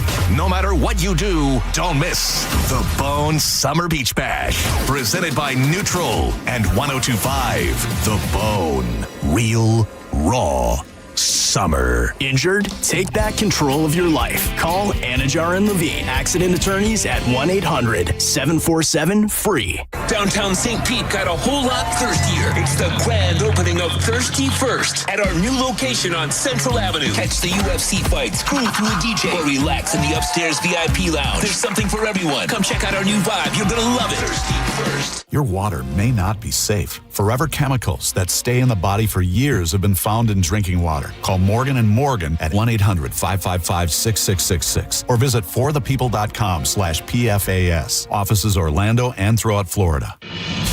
People are loving what's happening now at IDC. Free financing till the year 2030. That's right. Now for a limited time, you can get the lowest finance rates in America. 0% for 5 whole years on just about every piece of jewelry in our showroom. So you can get that $8,000 engagement ring and pay just $134 a month. Or that $4,000 pair of diamond stud earrings, just $67 a month. International Diamond Center makes it happen with this incredible limited time offer. Just pick any item and spread your payments over 5 years without paying a dime in interest. Rings, earrings, bands, bracelets, designer jewelry, colored gemstones, even certified diamonds are included. Whether your budget is $2,000 or $200,000, this is the smartest way to buy. Hurry in to take advantage of this once-a-year event. 0% financing rates till 2030, store-wide, only at International Diamond Center in Tampa, Clearwater, Lakeland, and Sarasota. Excludes Rolex. Details and more at shopidc.com on approved credit. It's more than just a fence. It protects your future gardener. Mom, look at my tomato. Wow. Your future Olympian. and your future best in show. Get your free quote today for all the future brings at fenceoutlet.com. Sitting in traffic because of an auto accident is frustrating. We should remember, though, that the person in that accident ahead, their life has changed forever. And we may be thankful it isn't us. But if it ever is, call 1-800-BURNETTI. We're ready. Offices Tampa, Lakeland, Pinellas. Market volatility isn't slowing down. If you're nearing retirement, now is not the time to wait and see. Every day of uncertainty can put your future at risk. It's time to diversify. I'm Jeff Jr. with Trajan Wealth, and I want you to know you can create certainty, locking in guaranteed income for life. This means predictable, stable cash flow, even in turbulent times. You've worked too hard to leave your retirement to chance. Right now, there are options to receive up to 30% upfront or annual growth of up to 10% for retirement income. That's up to $30,000 upfront or up to $10,000 per year on $100,000, all guaranteed for retirement income. Don't wait. Call Trajan today at 813-550-1000. That's 813-550-1000. Annuity guarantees are based on the claims paying ability of the issuing insurance company. Any examples provided are hypothetical. Annuities are issued with prospectus and sales brochures and should be reviewed carefully before funding as features and benefits vary. DBA in most states as Trajan Wealth Insurance Solutions. When you're hiring, have you ever felt like you're missing out on meeting truly great candidates for your roles? It seems impossible to find them, but they have to be out there somewhere, right? Well, they're not hard to find when you know where to go, and that place is ZipRecruiter. And right now, you can try ZipRecruiter for free at ZipRecruiter.com/radio. ZipRecruiter helps 10 million people with their job search every day. And because these people are actively looking for jobs just like yours, it's easy to find the right person right away. In fact, 4 out of 5 employers who post on ZipRecruiter get a quality candidate within the first day. But if you're not using ZipRecruiter, you're missing out. So see what it's like when the impossible is easy. When you go to ZipRecruiter.com/radio right now to try ZipRecruiter for free. Once again, that's ZipRecruiter.com/radio. ZipRecruiter.com/radio. Never miss out on great candidates with ZipRecruiter. Go from daydreamer to industry leader with Amazon Business. From office supplies to IT essentials, Amazon Business provides tools that help you save costs and make insight-based decisions. Learn how to bring your visions to life at AmazonBusiness.com. I love this song. I love nachos. Loving everything? You might be buzzed. You know what I'd love? A ride when it's time to head out. If you see a buzz warning sign, call for a ride when it's time to go home. Buzz driving is drunk driving. A message from NHTSA and the Ad Council. Find what you love and love what you find. A Total Wine and More. There's so much waiting for you. With the lowest prices for over 30 years, find what you love only at Total Wine and More. Drink responsibly, B21. Uh-oh, Brad's buzzed. Oh, yeah? Yeah, he's starting with the woots. Good thing is, he knows when he's buzzed. Know your buzzed warning signs? Call for a ride when it's time to go home. Buzz driving is drunk driving. A message from NHTSA and the Ad Council. 1025 The Bone. Real Raw Radio. WHPT, Sarasota, Tampa, St. Pete. And 1073 WXGL HD2 St. Pete. Live from the WeatherTight Windows studio. And now, back to Senning Show. With your host, John Senning. I love the colorful clothes you wear and the way the sunlight plays upon her hair. I hear the sound of a gentle wind. Get up in the comments. 1025 The Bone Facebook page. We are streaming live. 1025 The Bone YouTube. Whichever one is more comfortable for you. Get up in the comments. I'm not going to make it too difficult. All you got to do is leave a comment, and at the end of this segment, Dizzy is going to pick a winner from the YouTube comments, and I'm going to pick a winner from the Facebook comments. We've got, let me see here. We've got tickets to see Glass Animals. That's June 19th at the Amp. We've got tickets to see the Summer of Loud Festival, Beartooth, I Prevail, Kill Switch Engage, and more. And then we've also got tickets to Monster Jam, which is coming to Amalie Arena August 15th through the 17th.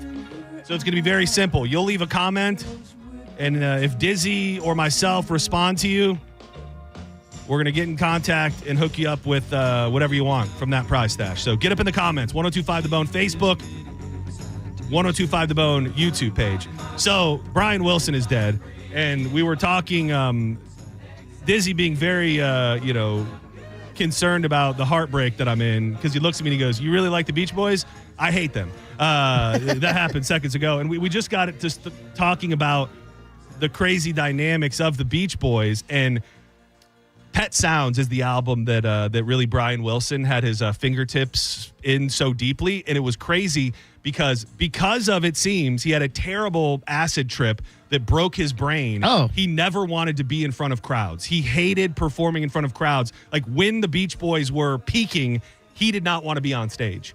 So the Beach Boys actually went and toured, I believe, Japan, and Brian Wilson stayed back and started working on the arrangements for the Pet Sounds album.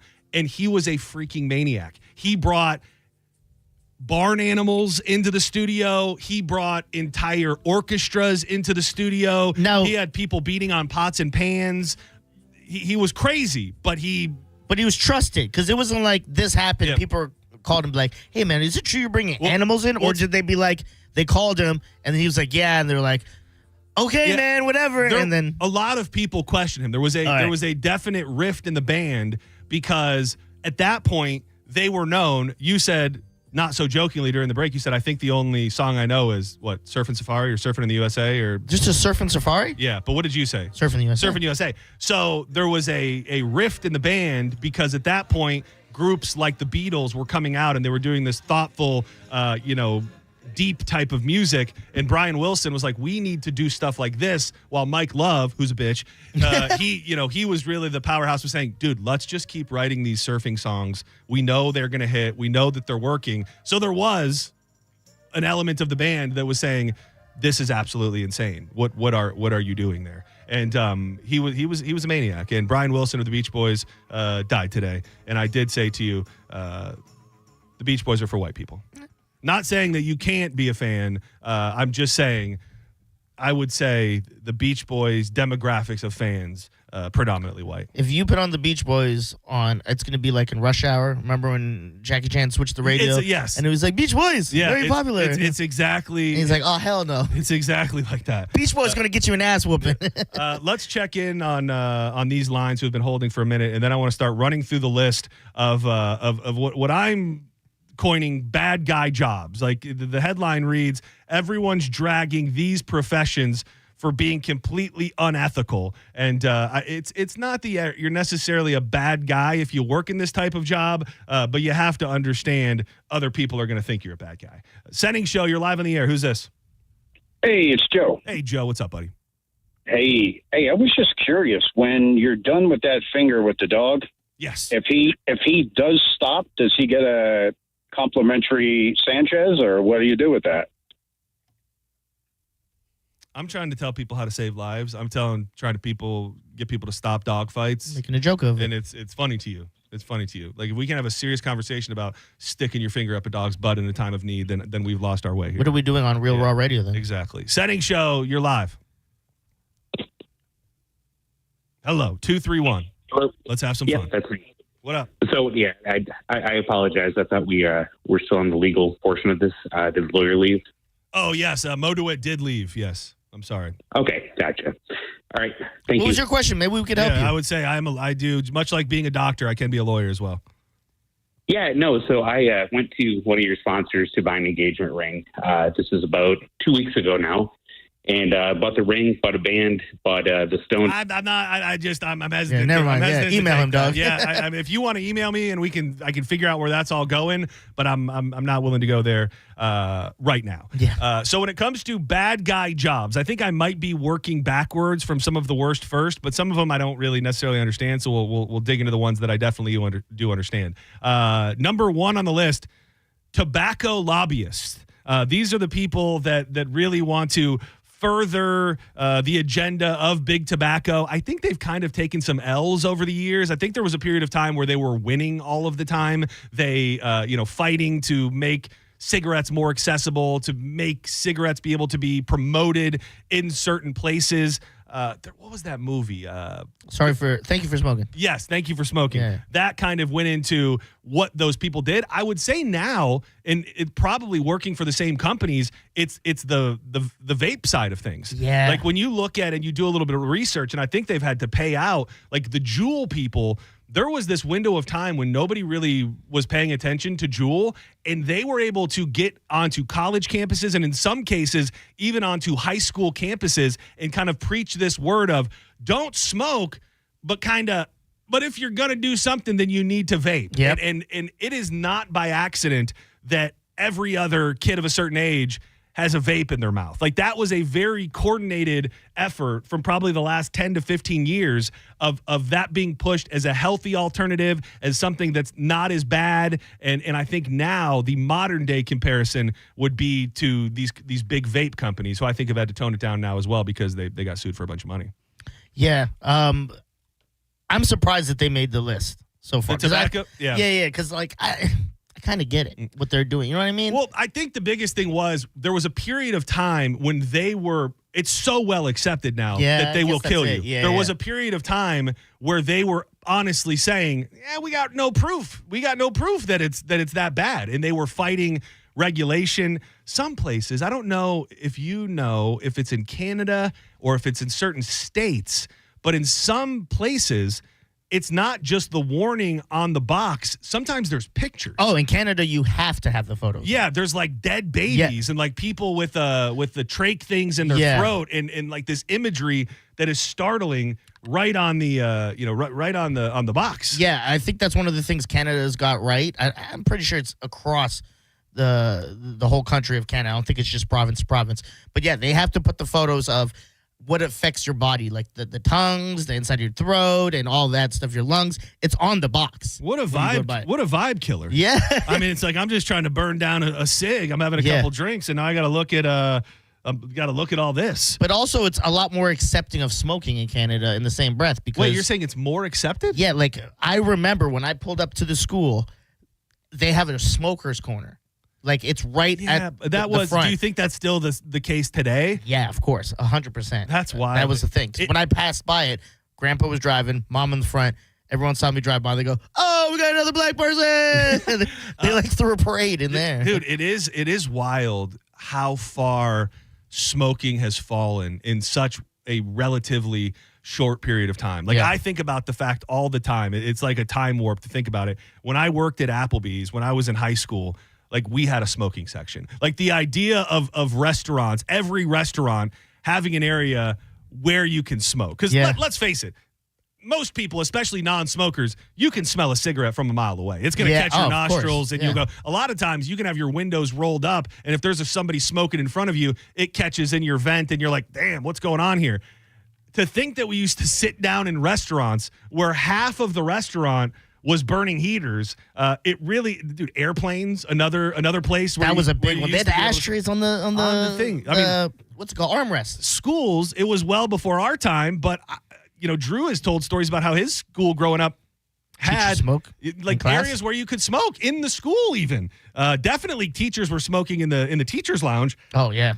Radio. I see old radio guys. What's the guy's name? Bob Lassiter. You ever heard the name?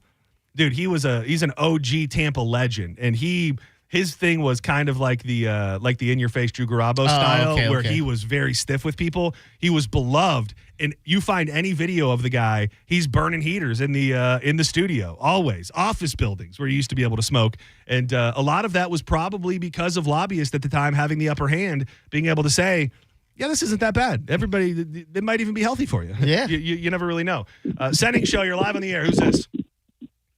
This is Josh, man. Josh, what's up, buddy? Hey, I was just going to tell you guys, in Australia, I just visited Queensland not too long ago. On the cigarette packs, they put, like, other warnings besides specifically, like, lung cancer and stuff. Like, there's a lot more stuff that you could lose from smoking, apparently. Like, they have, like, pictures of, like, people losing, I don't want to say it on the radio, but their male appendages and stuff. From smoking?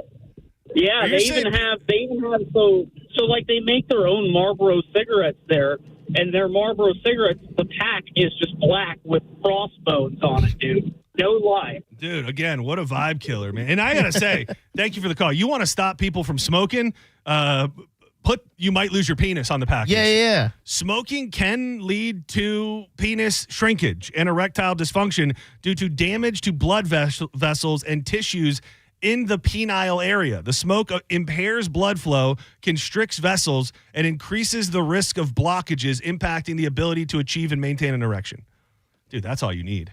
That's all you really need on a smoking on a box to make people stop. Imagine we get to a place where everything just has to have the disclaimers of what it does. I think we're getting there, kind of. I'm going to skip a couple. This one to me is more of a crime. Like, I know these people go out and do it every day like it's their job, and maybe there's a gray area of the legal stuff.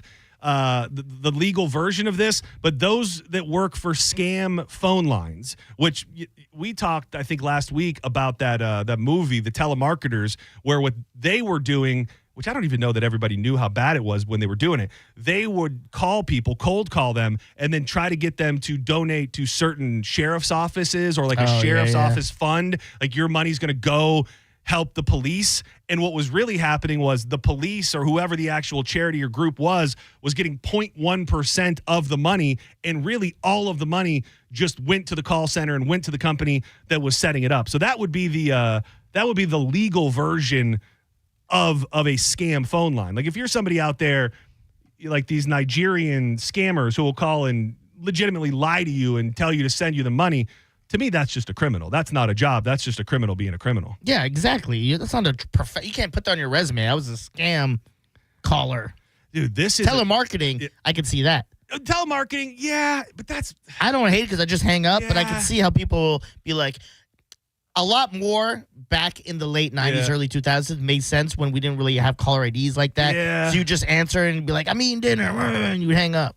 It's tough because I know those people are just doing their job. Yeah, but that's a lot of these. But it's also, nobody likes it from that perspective. Like, if you're trying to deem it a bad guy job, I mean, there's not many people that when they get a cold call about anything, they're excited about it. So definitely I would say that is right there if it doesn't replace the idea of a scam phone call. It's just telemarketers, people who are calling and trying to sell you things at any hour of the day. This is the most interesting thing on the list, I think, and I don't know that it's as widely recognized. I think so. Engineers at platforms like TikTok and Google, whose job it is to maximize children's addictions to their apps. That makes sense. I think it's an underrated fact in general. Like, I don't know that everybody connects the dots when you put your kid on an app or you let them use certain elements on their phone. There are billionaires somewhere paying people. Their job every day is to go, how do we ensure that a kid doesn't want to get off of this? A kid, it's going to kill a kid inside his mind if he has to put down his iPad and stop using this game or this app for a minute. The deck is so stacked against, I think, society in general, but specifically children who don't really know any better when they get on a certain app with these people at the end of it all, whose job it has been, and they've probably become millionaires, if not billionaires, to ensure that these kids and younger people are addicted to their phones and addicted to certain apps. Yeah, of course. It makes sense, though. Obviously, they want them to get addicted, so they have now someone who's starting in the child years and will be addicted all until their adult years, and then latch on with other kids and be addicted with them. And it's already there. You know what I mean? I think the train has left the station. Like, I don't think we're going backwards. Senning Show, you're live on the air. Who's this? Yeah, hey, this is Lapeer Jeff. Hey, Lapeer Jeff. What's up, buddy? Hey, I went to school at Lapeer East in 81 to 85. Oh, were you burning heaters in the school? Well, we weren't burning them in the school, but we had a smoking section outside the school. Dude, that is so insane. And it was outside the main entrance of the school at that time. You know, it's all just one school now. No more East, no more West. There's just one big ass school, and they're the Lightning now. Do you know that? Yeah, I've heard that. Yep. Yeah, and we also used to have, you know, when you went there, did you ever see the stains on the ceiling? Not that I vividly remember. Did you put those stains on the ceiling in my high school? Is that what you're saying? No, in 1979, there was a big fight between Lapeer East and Lapeer West, and it became a big food fight at the middle of the thing. I mean, police were called and everything. That's awesome. And the stains were on there for 15 years that I know of. Dude, I love it, man. I love hearing all these little tidbits about the town that I grew up in. Well, there was a rivalry. Lapeer East did hate Lapeer West. Good. Like I ended up having some friends there. Things got qualmed a little bit over the time, but there was some beef between the schools. And you were West? I was East. Oh, and now you're a West boy. Eagles, baby. Yeah. We were the Eagles. They were the Panthers. I will say this: whoever's in the YouTube chat, if you say the profession I am thinking of in the chat, you're the winner for me. Deal. I like it. This one is right from the same. Hold on, just hang tight for a second. It's kind of, to me, very similar to the smoking, but probably worse. And they label specifically Purdue Pharma. They're the company that developed OxyContin. I think really a lot of people in the big pharma realm, you could probably label it a bad guy job. And there are medicines out there that help people, and it probably gets lost in conversations like this. Have you ever watched anything? Because there's a few different shows that give you the exact true story about what happened with Purdue Pharma and OxyContin. No. So there's one on Netflix that I can't remember the name. It might be called Painkiller. But the really, really good one is on Hulu, and it's called Dope Sick, and it's Michael Keaton. And it gives you the whole backstory on how OxyContin found its way into our civilization. And really, this company, Purdue Pharma, did everything that they could and worked very closely with the federal government to make people believe that OxyContin wasn't addictive and was really going to help people.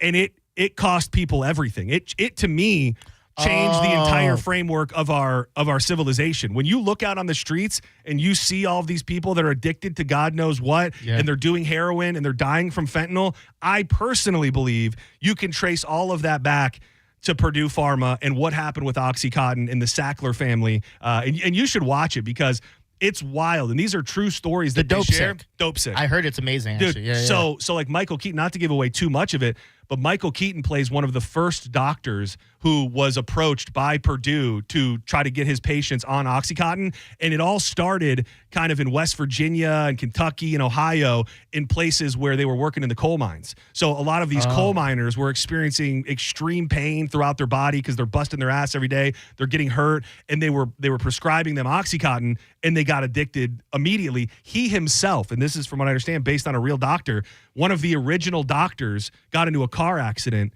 and got himself hooked on OxyContin. Oh, wow. Yeah, so it is a crazy thing. And then eventually the government did step in. They shut down all of the pill mills. They shut down all these places where people were getting their OxyContin. And guess what? Those people weren't just cured of their addiction overnight. They then went and got heroin and other drugs. And that is when smack came back. When heroin really started becoming more prevalent, I think it's I don't know the exact window, probably 15 years ago, when they started trying to cut down on the pill mills, is when people started doing heroin, and now a lot of that heroin has fentanyl in it. And yeah, dude, you should watch that because it's crazy what they got away with, but also crazy what the federal government helped them get away with while they pretty much got the entire country hooked on narcotics. I love those type of things. I don't know if Nicole's going to latch onto it and want to watch it with me, but that's something I want to check out because I remember seeing the trailers from that. It was really good. Forgetting all about it until just now. And Michael Keaton he's obviously the man in everything, but he's really, really, I think he won an Emmy or something for it. What's the one, do you want to say the one that you were thinking of before we go to break? Yeah, no one said it in the thing. So, two of them that came to mind immediately when I thought of this. The first one, meter maids, ticket officers. Oh, dude, that's a tough one. You have to be. Everyone hates you. You really do, but and tow truck drivers in the same breath. Those two, because you're like when they take your they take your stuff. Like not saying like you're late on your bills, whatever with that, and they take it away just in the wrong spot, and you just missed the time frame or whatever. That's a big one. The other one, someone here is going to hate that I say it. TSA agents. Oh, but those people have a job that needs to be done. I would defend the TSA agent and just say they're a little much sometimes. I think anytime you have a position that would be deemed a position of power, I think you will have people that take it too far. Yeah. But I mean, You got to be looking for bombs. You got to be looking for bad things on planes. Well, who said it was just planes?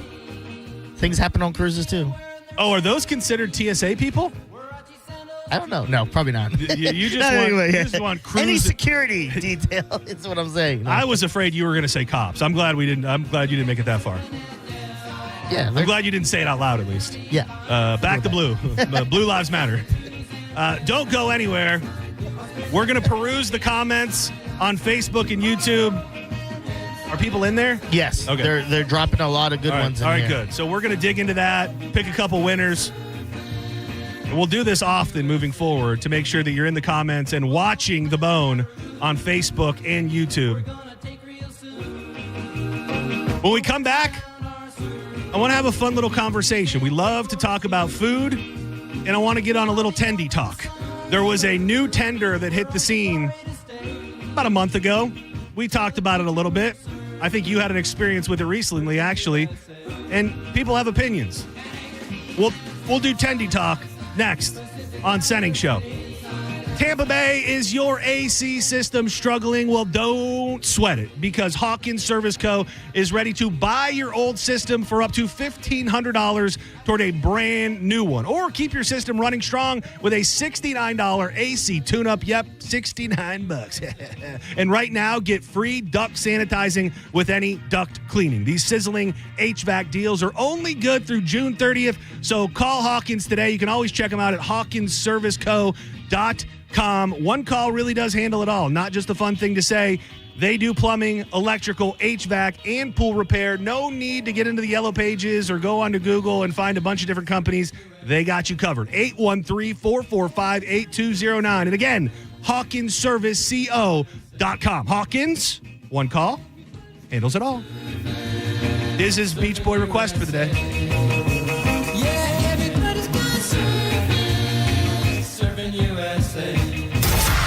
You're listening to Senning Show on 102.5 The Bone. Tell us what you think.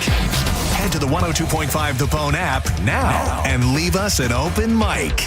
The Open Mic on the free 102.5 The Bone app is sponsored by 1-800-ASK-GARY. Fence Outlet has helped our customers keep children and pets safe with quality fences for over 30 years. Now is the time to install your Fence Outlet fence. Visit fenceoutlet.com today to set up your free estimate and discover our wide selection of fencing options. License number C-10252 and C-10803. John Senning here for Furman Ford, Clearwater's big Ford store. Maybe you've been waiting, trying to figure out that perfect time to get a brand new truck or SUV. Well, let me tell you, that time is right now during the Ford Employee Pricing Sales Event. You might have seen it on the news. You might have heard your friends talking about it, not really knowing what it means. You are going to pay exactly what a Ford employee pays across a full line of trucks and SUVs. This unprecedented opportunity is giving you massive savings on some of America's best-selling vehicles. You need to make your plans now to go see Bob Murray and my friends at Furman Ford today. If you haven't laid your eyes on the brand new, big, beautiful showroom, it really does have to be seen to be believed. They're right on US 19 in Clearwater, and you can always check them out online at FurmanFord.com. Furman Ford, from America, for America. Make sure when you get in there, you let them know that John Senning sent you. Chloe loves softball. Cancer tried to stop her twice. Now she's a force on and off the field. We believe in Chloe's dream because we share it. Johns Hopkins All Children's Hospital. All we do, all for kids. Take advantage of the Employee Pricing Plus event at Cherry Home Chrysler Dodge Jeep Ram. Save up to $15,000 on new 2025 models, and your first 3 payments are on us. At the #1 Ram dealer in the U.S., Tampa is Ohm Country. Online at cherryhome.com. Call 1-800-210-6286 for complete details. If you want your windows there in weeks, pick up the phone and just text Reese. John Senning here. Are you ready to win $15,000 in new impact windows from Reese Windows? Well, pick up your phone right now and text the word TRUST to 20129. That's TRUST to 20129. People are loving what's happening now at IDC. Free financing till the year 2030. That's right. Now for a limited time, you can get the lowest finance rates in America. 0% for 5 whole years on just about every piece of jewelry in our showroom. So you can get that $8,000 engagement ring and pay just $134 a month. Or that $4,000 pair of diamond stud earrings, just $67 a month. International Diamond Center makes it happen with this incredible limited time offer. Just pick any item and spread your payments over 5 years without paying a dime in interest. Rings, earrings, bands, bracelets, designer jewelry, colored gemstones, even certified diamonds are included. Whether your budget is $2,000 or $200,000, this is the smartest way to buy. Hurry in to take advantage of this once-a-year event. 0% financing rates till 2030, store-wide, only at International Diamond Center in Tampa, Clearwater, Lakeland, and Sarasota. Excludes Rolex. Details and more at shopidc.com on approved credit. I'm John Morgan of Morgan & Morgan. I've been asked many times how Morgan & Morgan became the largest injury firm in the world. I think I know. When someone comes to us for an on-the-job injury, we have a huge workers' compensation practice. But many times we find a defective product that was responsible for that injury. Luckily for them, we have a product liability section headed by my son, Mike. In addition to the comp case, there is a product case too. Other times, the injured worker is fired or harassed for bringing that claim. We have them covered. Our employment lawyers handle retaliation claims as well as wage theft and discrimination cases, and in some cases need to file for Social Security benefits. No problem. We became big for a reason. 30% of our new cases come as referrals from former clients. Hiring us is easy. Go to forthepeople.com on your mobile device or computer, or call Pound Law on your cell, pound 529. Morgan & Morgan. Injured? Dial Pound Law or visit forthepeople.com for an office near you. A cat named Mo for All-American Gunslingers on US 19 in Newport Richey. Newport Richey's #1 gun range. Join us for the Suns Out, Guns Out event this Saturday, 11 a.m. to 3 p.m. I'll be out there from noon to 2. You can check out the automatic machine guns for rental counter unlocked with the purchase of ammo. Cornhole tournament, raffles, prize giveaway of a range card, a food truck, and catering by Texas Roadhouse. Go to aagunslingers.com for more info. Suns Out, Guns Out this Saturday, June 14th. Guns, stakes, rights, safety, freedom, All-American Gunslingers, America. Medical malpractice and nursing home abuse cases are difficult and the stories are heartbreaking. At Bernetti PA, we fight to make sure your story is heard loud and clear. We know you may not have been ready. Call 1-800-BERNETTI. We're ready. Offices Tampa, Lakeland, Pinellas. Raise a Big Daddy mug this summer at Hooters. Bud and Bud Light Big Daddies for just $6. Or Mick Ultra for $6.50. Big beers, better deals. Only at Hooters. 11 locations in Tampa Bay. Go to originalhooters.com for one near you. Hi, I'm Patrick Thomas. And I'm Heather Thomas from Bolt Electric, where we believe that the right way is the only way to do home electrical. We believe the National Electrical Code is really the minimum standard, not the maximum standard. We believe you deserve better electrical parts and better service. We believe in ongoing training for our electricians. Because there's no end to learning and improving. Because at Bolt, we believe your safety is our core priority. Electrical problem? Call Bolt. Online at boltelectric.com. Hey, it's Galvin for Arbor Wise Tree Service. Arbor Wise is a professional tree care company that is family owned and operated. They do both residential and commercial, and they've been serving the entire Tampa Bay area for over 15 years. And it's not just some dudes cutting trees. They actually have several certified arborists on staff. No matter how big your job is, Arbor Wise Tree Service can take care of it. Now's the time to start prepping your property. Get your free estimate and consultation today. Check them out online at arborwisetreeservices.com or give them a call at 727-481-8081. On the battlefield, there's a saying America's military men and women live by. Never leave a fallen warrior behind, ever. Off the battlefield, Wounded Warrior Project operates with the same goal. Wounded Warrior Project was created to help our men and women returning home with the scars of war, whether those scars are physical or mental. Wounded Warrior Project. We never leave a fallen warrior behind, ever.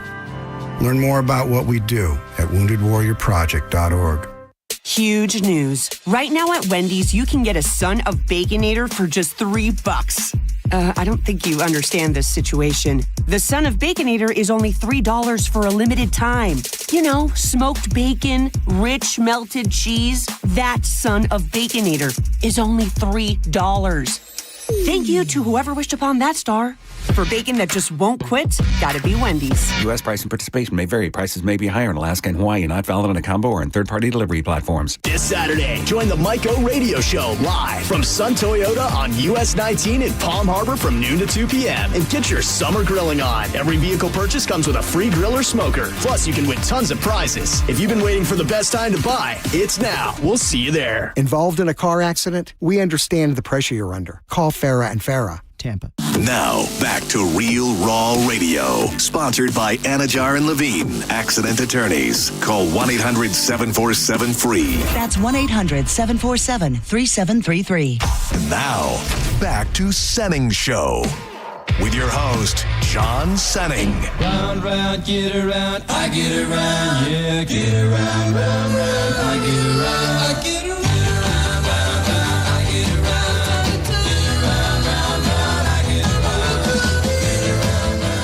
Welcome back to Senning Show. All Beach Boys all day. R.I.P. Brian Wilson. Driving up and down the same old strip. I gotta find a new place where the kids are. Shout out to everybody who got up in the comments. This is going to be a reoccurring theme. I wanted to give a special shout out to Connor Johnson, who was trying to be a dick, but he's still a winner. Just to show you we do not discriminate. He posted and said, if y'all are paying attention to the show and not just trying to win, you would know Dizzy is on YouTube. So stop typing that you're here because it does nothing for you. Well, to prove you extra wrong, I commented and said, I am here. And even though you're trying to be a dick, you're a winner. So shout out to Connor Johnson and the other guy on Facebook, Michael Francis. John, sorry for your loss today. Can't wait to go see Kill Switch so I can ease the pain of Mike Love still being with us. Not wishing for the guy's death, but it was a funny comment. You are both winners. Do you know the name of the lady? Was it a lady on YouTube? Yes. What was her name? Her name real name is Veronica. In the thing, it's Nika Electrica. So I said, hit me up, my Nika. Good. Thank you. That sounds like a stripper name. But yes, congratulations to all you won. You'll have your pick of the prize stash. And again, if you don't know, we're streaming live, the Bone Facebook, video, and YouTube. So get up on in there. It has been something, I don't know where it came from. I don't know who started it. I don't know who was the first one into the game. But over the past 5 years, maybe a little bit more, there is an absolute love affair with chicken tender places. Yep. It seems like chicken tenders, well, I mean, now that I say it out loud, it kind of makes sense because there are those people in my life, and I'm sure that you have them as well, like chicken tender friends. They are grown adults that for the most part, if they have the option, they're going to just order chicken tenders. And I think a lot of those, is it safe to say that a lot of those people are from our generation? I think so, because I think we grew up in that generation of when you go to a place with your parents, the safe bet is you're going to get chicken tenders and chicken strips or whatever because you don't know what the food's like. Yeah, it almost is like we were the generation that loved chicken tenders so much and we never grew out of it. So now that we're adults and a lot of the people that are out there eating fast food, the chicken tender places are just going absolutely insane. And the reason that I bring this up is because there was a story in the New York Post today about the McCrispy strips. So I don't know if McDonald's looked around the fast food game and said, all right, we got Raising Cane's, we got the PDQs of the world, we got the I don't know if it's national, but I heard him talking about it on the morning show, and people who love chicken tenders love Huey Magoo's. Okay. You ever had them? I think they're over on your side of town. I've never had them. When I was listening this morning, it was almost widely recognized and agreed upon that Huey Magoo's is the best place to get chicken tenders. They do look good. I cannot vouch for that, but the invent and the rise of the chicken tendy place is a real thing. And McDonald's, I think they were probably saying, we want to get in on that. We want to have it a respectable chicken strip to compete with all of these other spots that are blowing up everywhere. And according to this article and the way that it's going, the rollout of the McCrispy strip is not going very well. They have not been received as warmly as people would hope. And it's almost like, I don't know that you should try and play everybody else's game. I know a couple years ago, and I think you can still get it, They did and I've never had it, so I don't want to say anything bad about it. They did almost like a Chick-fil-A sandwich. Okay. Remember when they launched it? It was the exact same thing. It's chicken. It's got a couple pickles on it and a soft bun. And it was, to me, them kind of saying, well, let's see if we can take a poke at what Chick-fil-A is going on. So I think they will do that and try to get in the game of what is most popular. If you had to go get a chicken strip right now, where would it be from? Me, personally? Yeah. So, that's hard. Well, everybody, but you first. I will give you my top 3. Chick-fil-A is obviously up there. PDQ is up there. And I think my last one would be Zaxby's. Dude, I was going to say, and I will say this. Not a chicken tender guy. Really? Never came from the chicken tender era. I always think, and the chicken tender people eventually probably started outweighing the burger people, but I think specifically when you're younger, if we're trying to classify chicken tendy kids, I think the other side would be like a burger kid. Okay. Like some kids will always order the chicken tender, some kids will always order the burger. Never really got into to the chicken tender verse, but I will say, I think, especially for this conversation, I think I'm probably Zaxby's. I love the Zax sauce, dude. Zaxby's sauce is pretty fire, dude. And you can get that in the bottle now. I don't know if you know that. Really? Just like Chick-fil-A and stuff? And I've never had any of their sauces other than the Zax sauce in the store, but they've got like 4 or 5 different Zaxby sauces. If I'm dunking the Zaxby's chicken strips, it's for sure in Zaxby sauce. Same way Chick-fil-A and Chick-fil-A sauce. PDQ, the creamy garlic. Dude, that's the thing about PDQ. We were having a conversation yesterday about pretty much about foods that were really only vessels for the sauces. Yeah. And if we're going to go with that theme, PDQ's head and shoulders above everybody else, just with their sauce game. Okay, because they're making those sauces in-house. They've got creamy. Oh, yeah, they make That's all why those it comes in a little container. Yeah. Like, that makes so much sense. So they're making all of those, and they've got the creamy garlic, the Buffy Blue, even their barbecue sauce is really good. I know I'm missing at least 1 or 2. They got a great honey mustard, but they take it to the next level with their sauce game. Never had Raising Cane's. People lose their crap over Raising Cane's. Actually, I've never had Raising Cane's anything. Yeah. And that's in St. Pete as well, isn't it? It's not in St. Pete. I think maybe they did another one somewhere, but the one that I know of is over on, we were really close to it when we were over at the Hooters in Clearwater. It's Clearwater side. Okay. There's one, but I think they did another one in Pinellas County. I'm just not sure exactly where it is. Let's take one call, and then we're going to step aside for John's Joints. Senning Show, who's this? Josh again, man. What? My name is Josh. The mailman? Hey, I was just going to suggest, guys, try Dave's Hot Chicken if you can. All right, thank you. I did. Somebody brought that up on the show this week, and I saw actually some other radio people doing the Dave's Hot Chicken tender recipe. I actually think that guy probably works for Dave's. I think that's the second time he's called this week trying to bring up Dave. So clearly he's got his marketing team out on the ground, and he's trying to push the agenda of Dave's Chicken. What we should do, and we can't do it now because it's too late in the bit, we should be calling up fast food places and seeing what their favorite tender is. If they don't say the McDonald's thing, be like, oh, so you're a PDQ guy and stuff. Pretty awesome. We could work that in later with if we do best fries. Yeah, I like that. That's a great idea. It's actually too great because now I'm sad that we didn't do it. Don't go anywhere. When we come back, it's time to fire up John's Joints. We're going to be joined by Drew Garabo. Lots of interesting stuff to dig into today. A local story about a scorned woman who tried to burn it all down, figuratively and literally. Poor Elon Musk. He's sad now. I think he thinks he went a little too far. We'll cover his comments over the last 24 hours about how he's feeling after saying Trump was on the Epstein list. We'll do all that and a bunch more coming up next in John's Joints.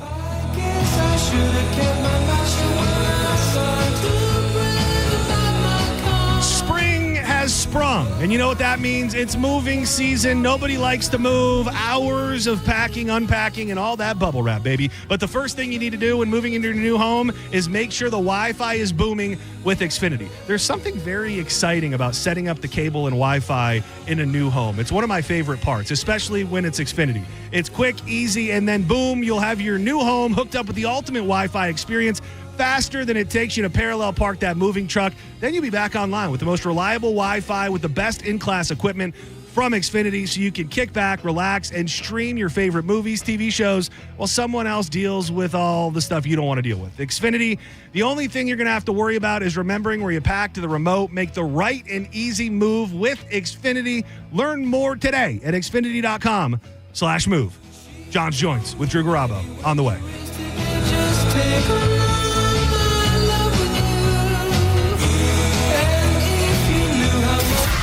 You're listening to Senning Show on 102.5 The Bone. Let's have some summer fun in the summer sun, Bone fam. It's the Neutral Summer of Music, presented by Neutral.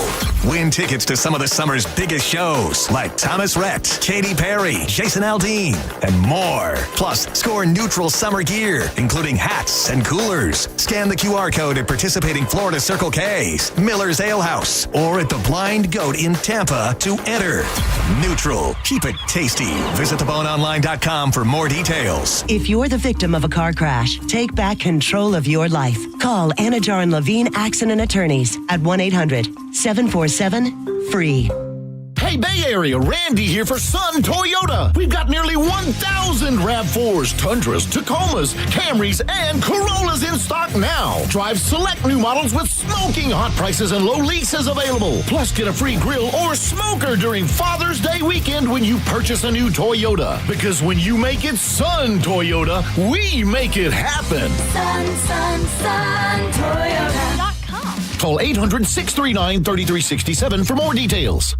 The heat is on, and when the heat is on, your AC is on. And when the AC is on, your money is gone. But Solar Bear has a better way to cool down your bills. Go solar now and get 12 months with zero power payments. That's a full year of energy on the house, literally and figuratively. Solar Bear is Florida's trusted solar company, locally owned, going 10 years strong and backed by thousands of 5-star reviews. Stop letting the power company cash in on your summer, and more importantly, stop renting your power from the power companies. Call Solar Bear or visit solarbear.com and own your power before prices rise again. Want to buy a home but don't have the down payment or closing costs? Good news. You don't need to be a hero for this one. I'm Bruce Woodburn, the Lone Ranger on 102.5 The Bone. And this is a brand new statewide down payment assistance program launching this July. And it could give you up to $35,000 in government assistance. If you're a first-time home buyer and make less than $144,000 per year, you may qualify. But don't wait. Funds are limited,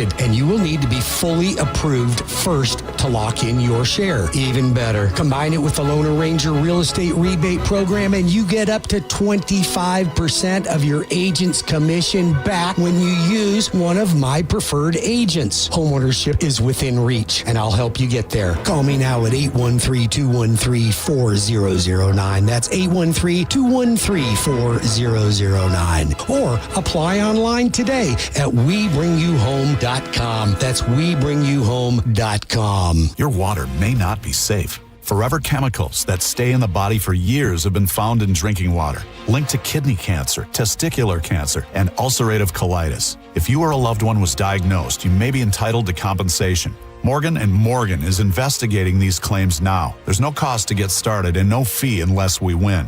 Call 1-800-555-6666 or visit forthepeople.com/PFAS. Offices Orlando and throughout Florida. You know, Tampa Heat doesn't play, and neither does Super Heat and Air and Plumbing. They've teamed up with the experts at ABC to bring you fast pro service backed by two of the best names in the business. And right now, they're offering a $29 AC system check, whether your unit's working or not. And if you need repair, that $29 goes right towards it. Their techs are trained, their trucks are stocked, and their service is same day. If you're hearing weird noises, getting weak airflow, or just sweating too much, don't wait. Super Heat and Air and ABC guarantee impeccable service and cooling you can count on. Call Super Heat and Air today. There is no reason to be hot in your home. And if your AC hasn't been checked out, now is the time to take advantage of this super low $29 AC system check. Call them today, 813-618-5818. That's 813-618-5818. Get that AC system check done before it's 1,000 degrees every day. Give them a call today or go to superheatandair.com and trust the company that I trust to come into my home, Super Heat and Air. Check them out now, superheatandair.com. Tell them Mike Calta sent you. Save time and money with the aluminum fence in the box from Fence Outlet. It comes with everything you need for an average backyard of 120 feet, starting at $27.35. Go to fenceoutlet.com today for more information. License number number C10252 and C10803. The guaranteed offer from Mark Spain Real Estate is the easiest way to sell your home. You can save time, make the most money, and eliminate all the hassle this summer. Hey, it's JP,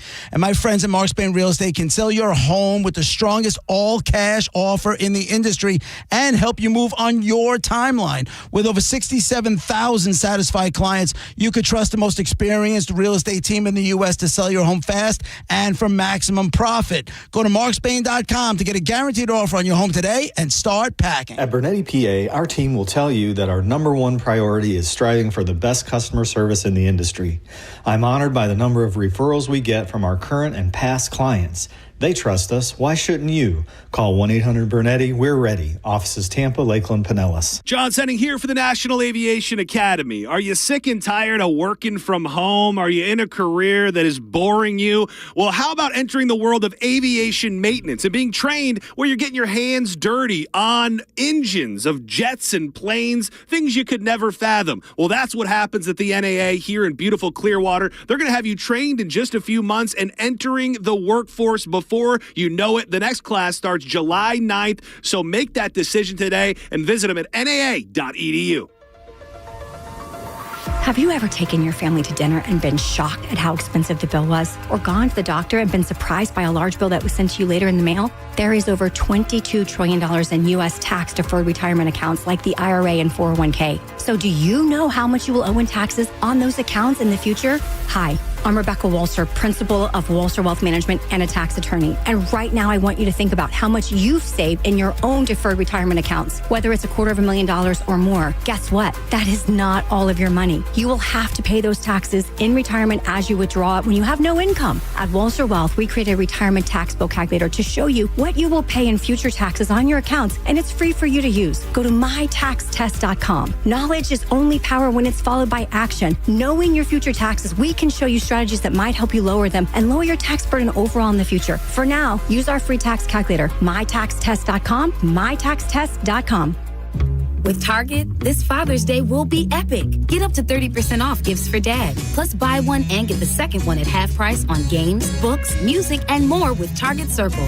From stylish apparel and top fitness gear to amazing games and Lego sets, you'll find the perfect gift for him no matter how he dads.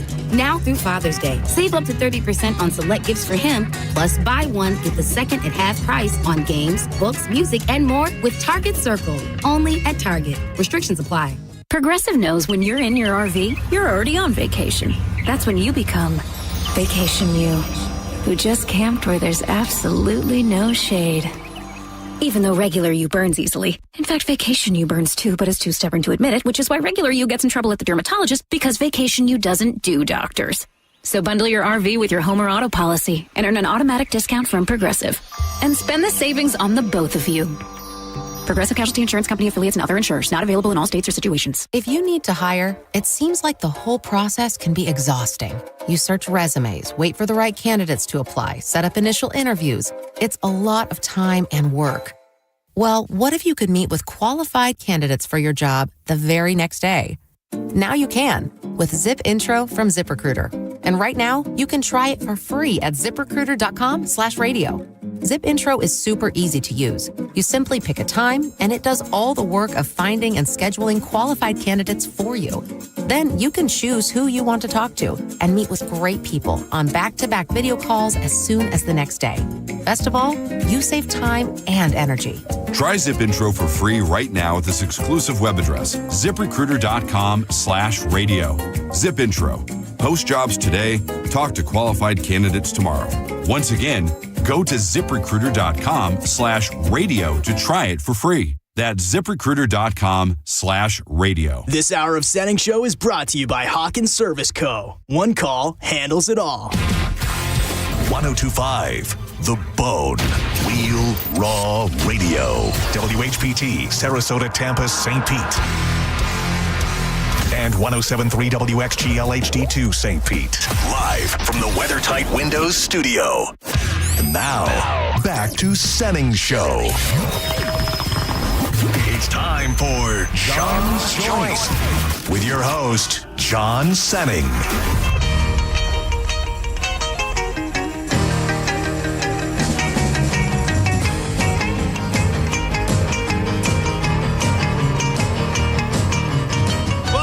the Senning Show.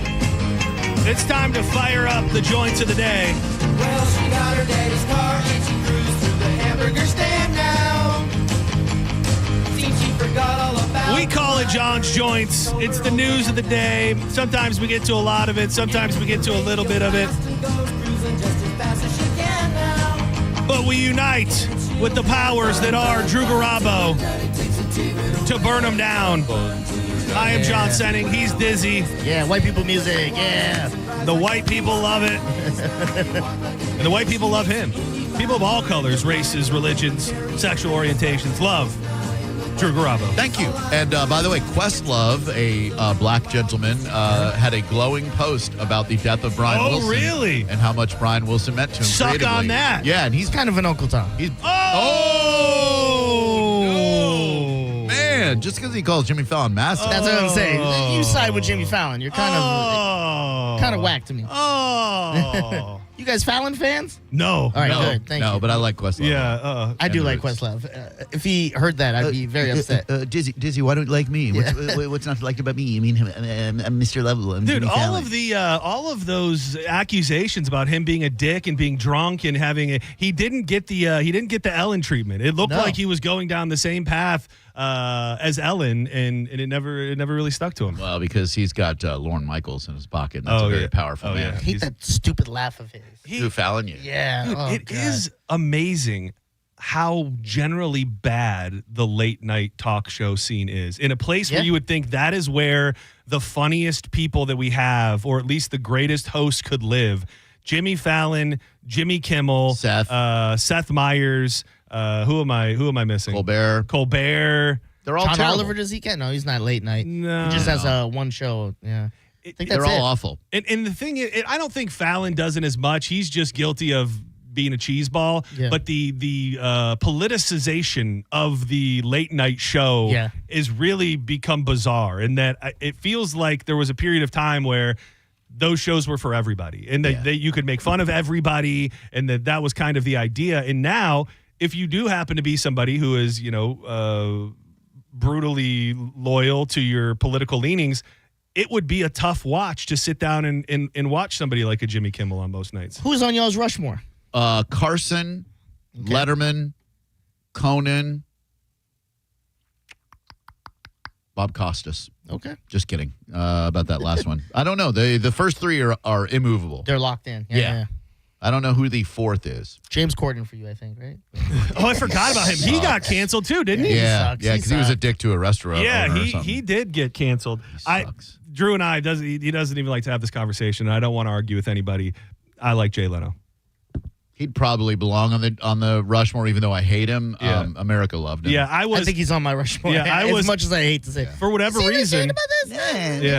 Driving 56 for a dental. For whatever reason, that was just what was on. Like if there was a late night show on in our house, it was mostly Leno. Yeah, I think that's the thing. Do you think social media and podcasting kind of brought down the quality? Because like before all of that, Carson, Letterman, these were guys you had to watch every night to get your news and to get your comedy. Now, social media podcasting, that's why these Arsenio's on my Rushmore. Oh, Arsenio, that's a yeah, you see these people over here, these are people who forgot their underwear at home. Yeah, there is something to that because maybe just the entire invent of real-time news and information and so many famous people being, out there on those podcasts and stuff. It used to be you were promoting something, you had something to do. The place you were looking to go was late night television. Now that's a podcast circuit. That's doing all of the different podcasts. That's Rogan, Theo Vaughn.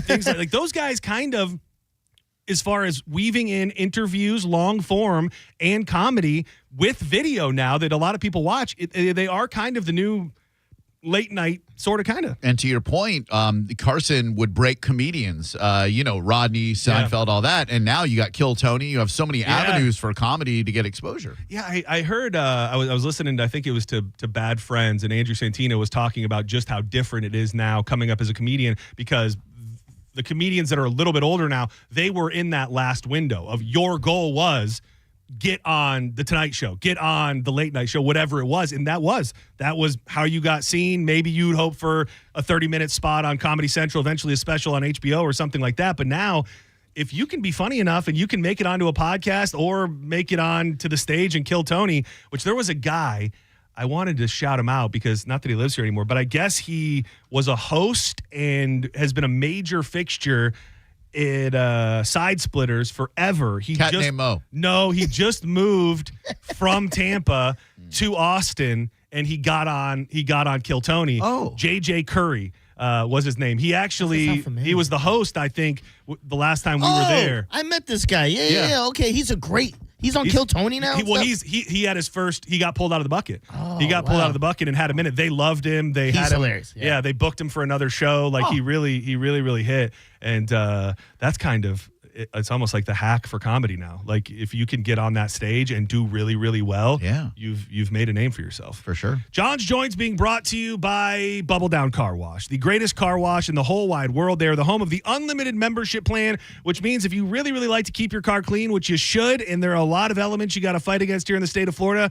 I saw one of our beloved meteorologists last night say, enjoy last night because the dry evenings, they're done. The rain is coming. It will dirty your car. We've got bugs, birds, pollen. You want to fight it, get that unlimited membership plan so you can take advantage of those long wash tunnels, spacious vacuum areas, and amazing staff anytime you need to with locations in Brandon, Wesley Chapel, Palm Harbor, and many more to come.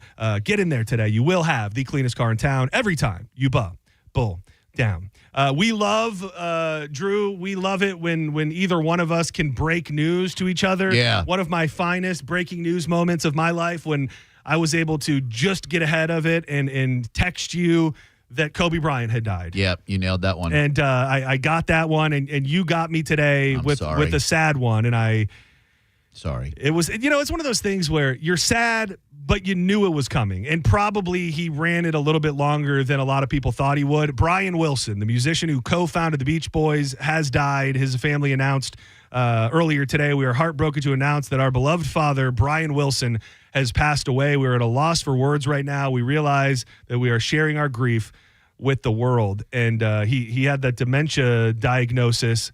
And He probably pushed it a little far. I remember we talked a bit about it on Drew Garabo Live after I saw him in concert at the Amp, where he had to be helped out to the stage. He had to be helped off the stage. And you kind of have this whole band that's performing, and he's at a piano not singing 95% of anything. There would be moments where he would come in and out and he would play the piano and he would hit a couple moments that everybody was looking to him, big parts of songs. But it felt like in those latter years of him doing those big tours, I think he did that one with Chicago, he probably pushed it too far. And I don't know if at that point, are you trying to soak up a little more of the limelight? Are you trying to get a little bit more money to make sure that your family's secure? I mean, when you're a legend, I think you kind of have the right to do it, but he probably was on the road a little bit longer than he should have. Dennis is his brother, and who's the other brother? Carl. And Carl and Dennis were friends with Charles Manson, and they're the ones who helped him write songs and stuff. which is crazy. Fascinating. The story. I was talking about it earlier, and I don't know that you ever saw it. It's got so many people that you love. The Love and Mercy movie, which is his life story. It's John Cusack. It's Elizabeth Banks. It's Paul Giamatti. And then the young. It's cool because they're doing young Brian Wilson and then constantly going back between old Brian Wilson. And the young one is a guy that you also know. I'll tell you what his name is in a second. I always think of him because he was from Detroit Rock City. Paul Dano. I know the name. Yeah, you'd know him if you saw him. He plays the young one. And so many crazy things that happened to him. I was telling these guys earlier that, first of all, his therapist. Oh, yeah. Yeah, I know that dude. his therapist eventually started taking advantage of him and turned into his manager, and then he got himself in a conservatorship who took total control of his life. That guy's played by Paul Giamatti in the movie. And then and from what I understand, this is a real story, went to go buy a car, Brian Wilson by himself, fell in love with the lady who sold him the Cadillac, played by Elizabeth Banks, and she ultimately was the one who saved him from the conservatorship. And then in his younger years, you find out a lot about what was going on with his drug habits and his anxiety. A lot of that started by a bad acid trip. He was fairly normal, got some bad acid or took a little too far, and that's when he became the version of Brian Wilson that locked himself in his bedroom for years on end and filled it with sand. What age do you want to check out at? What's prime checking out age for you? 40. Because I feel like yours will be younger than yours. Oh, I'm good anytime, Diz. Really? I've done everything I care to do. I came close to dying a couple of years ago. I'm just on borrowed time now. If it happens tomorrow, I had a great run at it. But I feel like you as a father, you want to like live to become a grandfather. Yeah. I want to live. I don't want to be miserable. I don't have a number. I'll just tell you, whenever I start being miserable every day, it'll be time. When the boners go away. Yeah, like looking at Brian Wilson. That's a good point. He was probably thinking it was time. Like when I get to how Brian Wilson was looking and carrying himself, that's when I feel like think. 80s, and then I'm gonna do hard drugs. Oh, that's what you should. I don't think that's get into heroin around 80. I don't think that's going to be fun when you get that old. William You don't Burroughs think so? style. Oh, it'll be a blast. Yeah, I think heroin's fun anytime you do it. That's the point of it. That's why it's so addicting, I think. Hey, to your point earlier about that movie, what a great profession therapist would be if you had sinister motives and wanted to manipulate people because, like, they're unburdening themselves of all of their insecurities and everything. So if you could learn to, like, tweak that and worm your way into their lives. Yeah, I mean, there's something to it. And this guy was clearly especially when you're dealing with people that at that point didn't really have much of a family, sitting on a bunch of money with more money to come. That's another idea for a movie. Jot it down. I was thinking the same thing. An evil therapist. We could actually meld two ideas that we had recently. Evil therapist who's also a hypnotist. So he hypnotizes you. He hypnotizes you while you're in therapy, gets you to think and do a bunch of weird things, and then he takes over. And then he wakes you up, and you're like, "Oh, session's done. Go home." By the way, I know we're all over the place, but that's what we like. So I don't think you were in here when we did it, but have you seen any of the clips of the mentalist dude on with Rogan? I saw the clip of him guessing his PIN number. So he guessed his PIN number. He did all these other crazy things, but this morning he was on Get Up. The mentalist guy was on Get Up. This guy is doing real magic. Like, I don't know what to call it other than real magic. So sorcery. He did a thing where there was however many guys are on the set of Get Up. And he does all these different scenarios with them where he goes, I want you to envision there's a puff of smoke and somebody appears. Who's the first person you think of? Draymond Green. What? I saw the clip. Oh, you did? Oh, okay. So to explain what happens, he does all of these different scenarios where, like, if you could shake the hand of one NBA coach and he runs through all of these different scenarios, he guesses who they're going to guess every time. But the crazy thing is he did it in order with these however many guys. And when he was done with all of the names, he circles the first letter of all of their names and it's spelled Get Up. That's crazy. The name of the show. Is his name pronounced Oz?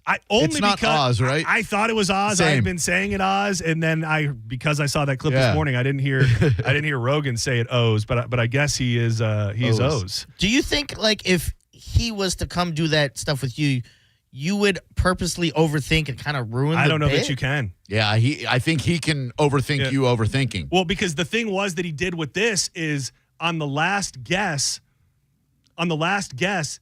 he got it was the guy that you like, Greenberg. Yeah, it was Greenberg, and he says, "Give me the first person," and he named somebody, and he goes, "Yeah, but that was." So he writes that one down. And he goes, "Yeah, but that wasn't the first person you thought of." He goes, "Give me the first person you thought of," and those two, the first one he thought of, and then the backup that he had were the last two letters of it was Wakanda. Is that a coach? Wakanda. Wakanda. Yeah, Wakanda forever. It was that guy, and then Popovich, and that's what spelled the up in Get Up. That's crazy. So it's almost like he knows. I don't know how you can know, but he knows. Yeah, there have been guys like that throughout history. There was a dude, the amazing Kreskin, back in the 60s and 70s. Yuri Geller, a mentalist as well. How do you know? Like, can you train yourself to be a mentalist? I mean, so he has a book. He has a book, and he's claiming that he wants to teach you to understand your own mind the way that he understands other people's minds. And he kind of gives little hints at what he's doing. Like, he'll point out, well, you crossed your hands in front of you when you said that. Right. And that somehow means something to him. My whole thing is a lot of it's live, and he doesn't seem to be wrong. So even if I haven't seen him be wrong in real time. So it's one thing to think, I can do this and this and figure out that you're going to say that. It's another thing to be able to do that with almost 100% success. Yeah, and when he was on Rogan, I don't think Rogan's going to be the kind of guy who's going to play a bit. You could tell that legit Rogan did not like that this guy guessed his pin. Dude, and the thing that he did that was even further than that was he gave him the sealed giant envelope with the Joe Rogan logo on the front of it when he walked into the room. And then at the whole end, he goes, before I get out of here, I want to do something with you. He goes, I'm gonna show you your past, your present, and your future. And these things that they had talked about and like they did a thing where Rogan flipped a coin 3 times, he got it wrong, and then insisted on doing another one. So, for example, when they opened the envelope, it says one of them was the present. I think it said Joe will flip 3 coins. He'll be wrong every time. He'll insist on doing another one and be wrong that time too.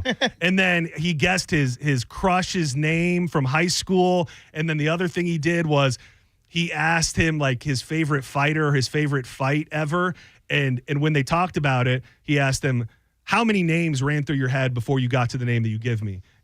And Joe Rogan said probably about 14. So when he read it at the end of the podcast, he goes, 14 names will go through Joe Rogan's brain before he ultimately gives me the fighter that he was thinking of. And then he had the fighter's name written down on the paper. He's the one who did it with the NFL teams last year, right? He does a lot of stuff with NFL, and it's scary, dude. I don't know. I mean, my whole thing last week when we talked about it was, how does our government not have that capability? Ooh. I mean, somebody that is scary has that capability to just be reading our thoughts and minds. Yeah, and this isn't like magicians who have that brotherhood where they can't give out like tricks. Like he'll say why he does things. Like, he's like, okay, you usually guess a number that's too high, so your first number is a 1 or a 0. It's crazy. Very interesting. Have you ever been hypnotized? What? No. No. I think I might be one of those people who can't be hypnotized because I can't turn my mind off. It happened to me. So I've seen people be hypnotized, and supposedly they were really hypnotized. I want to say it was at a comedy show, and I went up on, or like it was at a show at a comedy club, and I went up on stage, and they like 10 of us lined up, and then at some point he said something and pretty much said, if you're hearing me say this, then you need to leave the stage. So like I wasn't hypnotized at that point. So yeah, certain mindsets seem to work with it. Roger Clemens turning into the chicken, of course, in the Simpsons episode. Yes, one of your favorites. Love that one. Dude, the chicken. Talking baseball. Am I right? Oh, that was a chicken. Yeah, he saw it. I did. Our bro. See it. The Fresh Prince, he turned into a little toddler. Didn't see it. Every time you heard a bell. I was going to try the Rocket. Yeah, that's Roger Clemens. Yeah, damn right. That's I saw the episode. I touched on it earlier, but man, I really got in at the last minute moment on the airline that I flew on less than 2 weeks ago. Silver Airways announced earlier today that it is ceasing operations immediately. People got text messages saying, don't come to the airport. The airline, which was based in Hollywood, Florida, and had a hub in Tampa, filed for Chapter 11 bankruptcy in December of 2024. At the time, they promised to continue normal operations, but some flights were abruptly canceled as far back as March. The airline was founded in 2011, served Tampa, Orlando, Pensacola, Fort Lauderdale, and Key West, along with airports in the Caribbean and Bahamas, and that all ends today. So at least I got on one of the last ones. It makes me feel very safe that everything was above board there. Like Mo DeWitt said earlier on JustCallMo.com about, you don't want to be flying with a pilot who knows that he's going to be losing his gig. Yeah, it's and the thing is I didn't know if it's an old thing, but they were telling me, the guys that I was with, was like, if you're not on and I think this goes back, if you're not on the first flight out of the day on Silver Airways, like consider the fact you're not going anywhere. Like they were notorious for canceled flights, and I mean, I'm sure a lot of it had to do with it just being such a small operation where if something gets held up, there's no way to make it right. But yeah, Silver Airways, I was on at least one of the last flights that flew out, and I could tell they were going down. I got to say, Allegiant does a great job. We flew up and back to North Carolina out of Pie, and Allegiant is phenomenal. Dude, Allegiant flights out of St. Pete, dude, like it does not get, if you pick the right time to where there's not much of a crowd, the easiest thing ever. And it still, maybe not as cheap as they were 5 years ago, but undeniably probably half the price of most flights in and out. And that spot in St. Pete is just great. So the easy. little airports are the way to go. When you get in the groove and find out which ones are not far away from where you want to be, it's just a totally different experience where you're just walking out the front door rather than, sometimes you got to take trams, and you go to a place like Denver, and that place is as big as Tampa, the whole airport. Yeah, and conversely, Tampa International is a phenomenal airport as well, a bigger one. And I picked up Birdie from Ohio, and it could not be any easier to get to where you need to go. It is. I mean, they say it. I mean, I think every time it's up for airport of the year, TPA, is always in the conversation. Word to the wise, though, if you're an early morning Uber driver, beware because they were running radar. Cops were running radar after the arriving flights. They were just sitting right there, like clocking people damn. Because I guess probably Uber Where? drivers. Like right on within the structure of the airport? Like literally right when you leave the arriving flights area, there was a motorcycle cop on airport property clocking people. Damn. So look out. That's Little dirty snitch. Cool. Bad guy job. Yeah, bad guy job for sure. Also, Blue Lives Matter. A reunion of the world's richest man and the most powerful man may not be imminent, but at least one of them has expressed regrets as their relationship lies in ruins. Elon Musk said on X in the early hours this morning that he regrets some of the barbs he posted as he and President Donald Trump traded insults. The post on X, I regret some of my posts about President real Donald Trump last week. They went too far. Musk didn't elaborate on his 3 a.m. Eastern time message on what exactly he regretted. Musk's public acknowledgement came after J.D. Vance and White House chief official staff spoke with Musk on Friday and urged him to wind it back. I will say, I don't think we talked about this in the show yet. Two very interesting things that happened regarding that whole whirlwind was J.D. Vance was in the middle of recording a podcast with Theo Vaughn. Maybe we did talk about this. And Kash Patel, the head of the FBI, was in the middle of recording a podcast with Joe Rogan. And they're showing these guys the tweets from Musk in real time as they're finding out. And I mean, JD did a pretty damn good job, I would say, of playing both sides. Kash Patel said, I'm not commenting. This is not my realm. I've got nothing to say here. Because the other thing is, and JD Vance alluded to it, he goes, this story is going to change 15 times by the time this podcast comes out. He goes, I could say something now, and by the time this airs, it won't even make sense anymore. I do think that Trump this morning did an interview, and things are getting much calmer. But, it is what it is that happens. Things like that happen. I don't blame him for anything. You don't blame him for calling you a I was little pedophile? disappointed. Could you reconcile? Say it? Could you reconcile with him? Do you think? Could you forgive him? I guess I could, but, we have to straighten out the country. He called you a pedophile. It's like when you go on Facebook and you see this girl's like, he's a no good baby daddy and blah, blah, blah, this and what. 2 days later. Back with him. Back in a relationship. Yeah. I call him out, too. I've started leaving comments. I like popcorn emojis when, like, oh, my selfish ex. 2 days later. I'm so in love. Yeah. You're talking about real people on Facebook. People spin the block, as they say.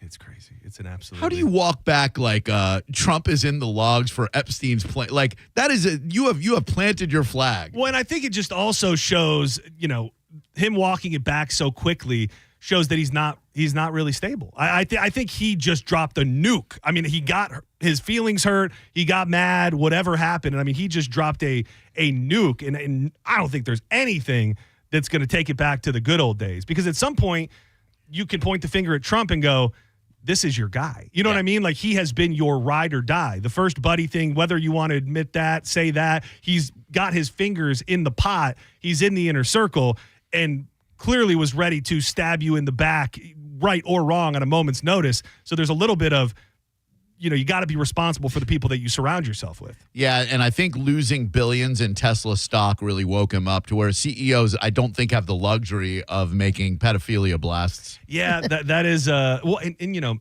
so many different conspiracy theories about, was it calculated? The people, the one I saw right away was the 5D chess move. You automatically got the Democrats begging for the Epstein files to be released, which I didn't necessarily totally get down with, but what you just said to me feels potentially the most real. I don't think that Trump would have ever co-signed on him dropping the Epstein list bomb.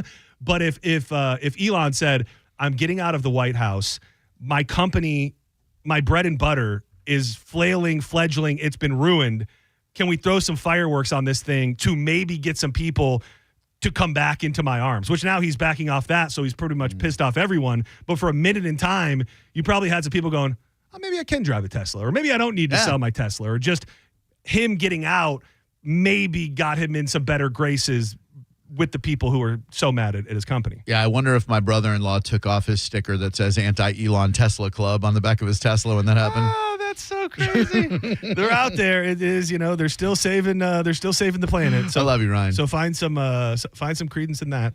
This is a local story, and I don't know if these people will ever get back together. If it'll really look bad for them, because a 38-year-old woman is accused of torching her boyfriend's car and nearly burning down their home in Bradenton on Monday night. The incident happened at 8:20 p.m. in Bradenton, where police and firefighters found a Nissan Altima on fire. According to the news release, the flames were also spreading to a nearby apartment. Police said witnesses reported that Natasha Killebrew was seen near the car. She was at the scene when police arrived and said that the car belonged to her boyfriend, whom she lived with. Killebrew initially denied starting the fire, but police said she ultimately claimed she had thrown a cigarette near the car. Oh, yeah. At some point, she changed her story again with a little bit more of the truth and said that she had doused herself and the car in cooking oil and also tried to set herself on fire along with the vehicle. Goodness. Police said Killebrew did not have any burn marks on her body or clothing. Crews put the fire out, and Killebrew was taken into custody. She faces charges of arson and a probation violation. Body cam footage released by police showed the badly damaged car that appears to have heavy fire damage throughout its interior. Do you know how good your stroke game must be if she's willing to light herself on fire? Oh, yeah. Because she can't get that anymore? Oh, yeah. I've always taken it as a great badge of honor to turn girls psycho. If you can, I wanted to, and we're going to go to break, but I wanted to play a song before I got out of here. Before you do that, can I just, you saying we didn't start the fire or whatever, you saw the Billy Joel news while I was gone on Thursday and Friday, right? What was it? He tried to kill himself twice early in his career before he became Billy Joel. He was in a band called Attila. Do you know why? This is way back in the day? This is way back in the day. Where did people find out about it? He did. The Daily Mail did. Okay, because I remember seeing it, but I remember seeing it in a place where it struck me as maybe not true right away. Why? He was in a band with this dude, down on his luck, was living with the guy and his wife and their young kid.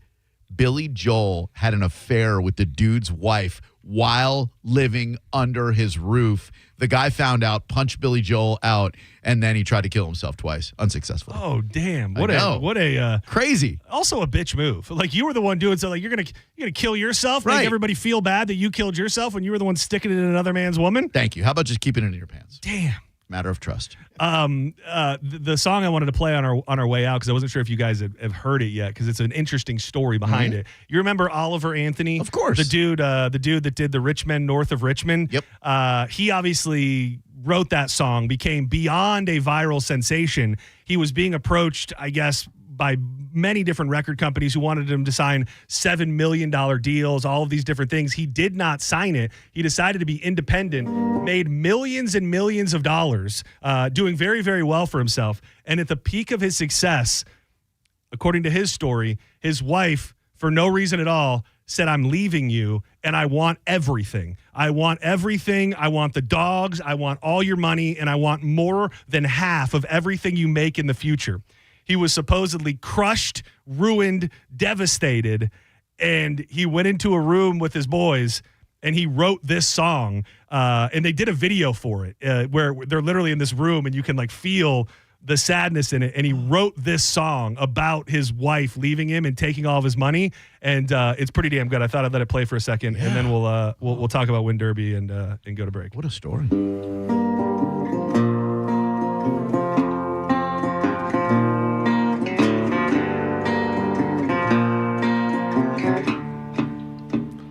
Well, she got a side to her I wanna run from. She'll turn a warm afternoon into a cold, cold one. Sounds good. Well, he what a voice. Grabbed the apple and Adam took a bite.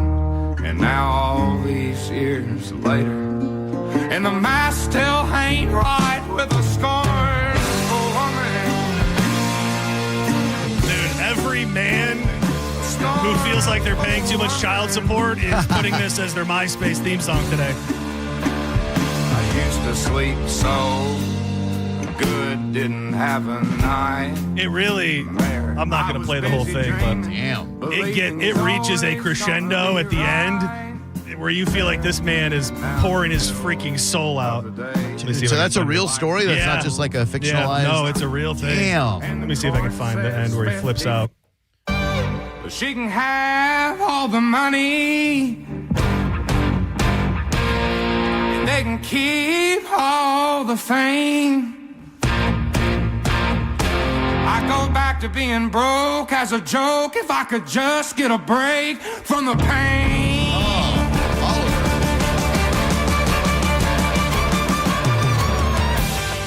We love telling you about Win Derby right here in beautiful St. Petersburg. There's so many reasons you need to check this place out if you haven't. It is the home of table games. They've got $5 minimums at some of the tables. You can play Ultimate Texas Hold'em, learn how to play it with the giant murals, but they've also got things like Pai Gow and War as well. Yeah, with fantasy football coming up, John, we are coming up with some ideas on how to do a fantasy football draft at Derby Lane where we do like a poker tournament and then the winner somehow gets to draft first. These are all great things to do at Derby Lane where you can grab your group of homies and go win some money by playing some poker. They've got these murals. I mentioned them, but if you think to yourself, I don't really know how to play Ultimate Texas Hold'em, murals on both sides of the poker room that explain all of the hands, even these little insert pamphlets that do the same exact thing for you. It's a great place to learn the game, a beautiful, spacious area out back, an awesome spot to host an event, and they've also got tournaments and events going on themselves all the time. Check them out right now at win-derby.com. That's win-derby.com. You're listening to Senning Show on 102.5 The Bone. Stream Real Raw Radio live. Anytime on the free 102.5 The Bone app. Now, a Bone traffic update from the Farah and Farah Personal Injury Attorneys Traffic Center. So it looks like off-ramp left lane blockage due to an earlier incident, 75 north off-ramp to I-4. Still some stop-and-go congestion beyond Broadway Avenue. Westbound I-4 delayed more than usual approaching the 275 interchange, back not quite to the Selman connector. Southbound 275 at I-4 also clogged back to Flora, Nebraska. 275 north to Howard Franklin Bridge has exit 39 already congested. Just a minor delay in Pinellas, 580 westbound, earlier wreck as you're approaching US 19. This is Eric in the Farah and Farah Traffic Center.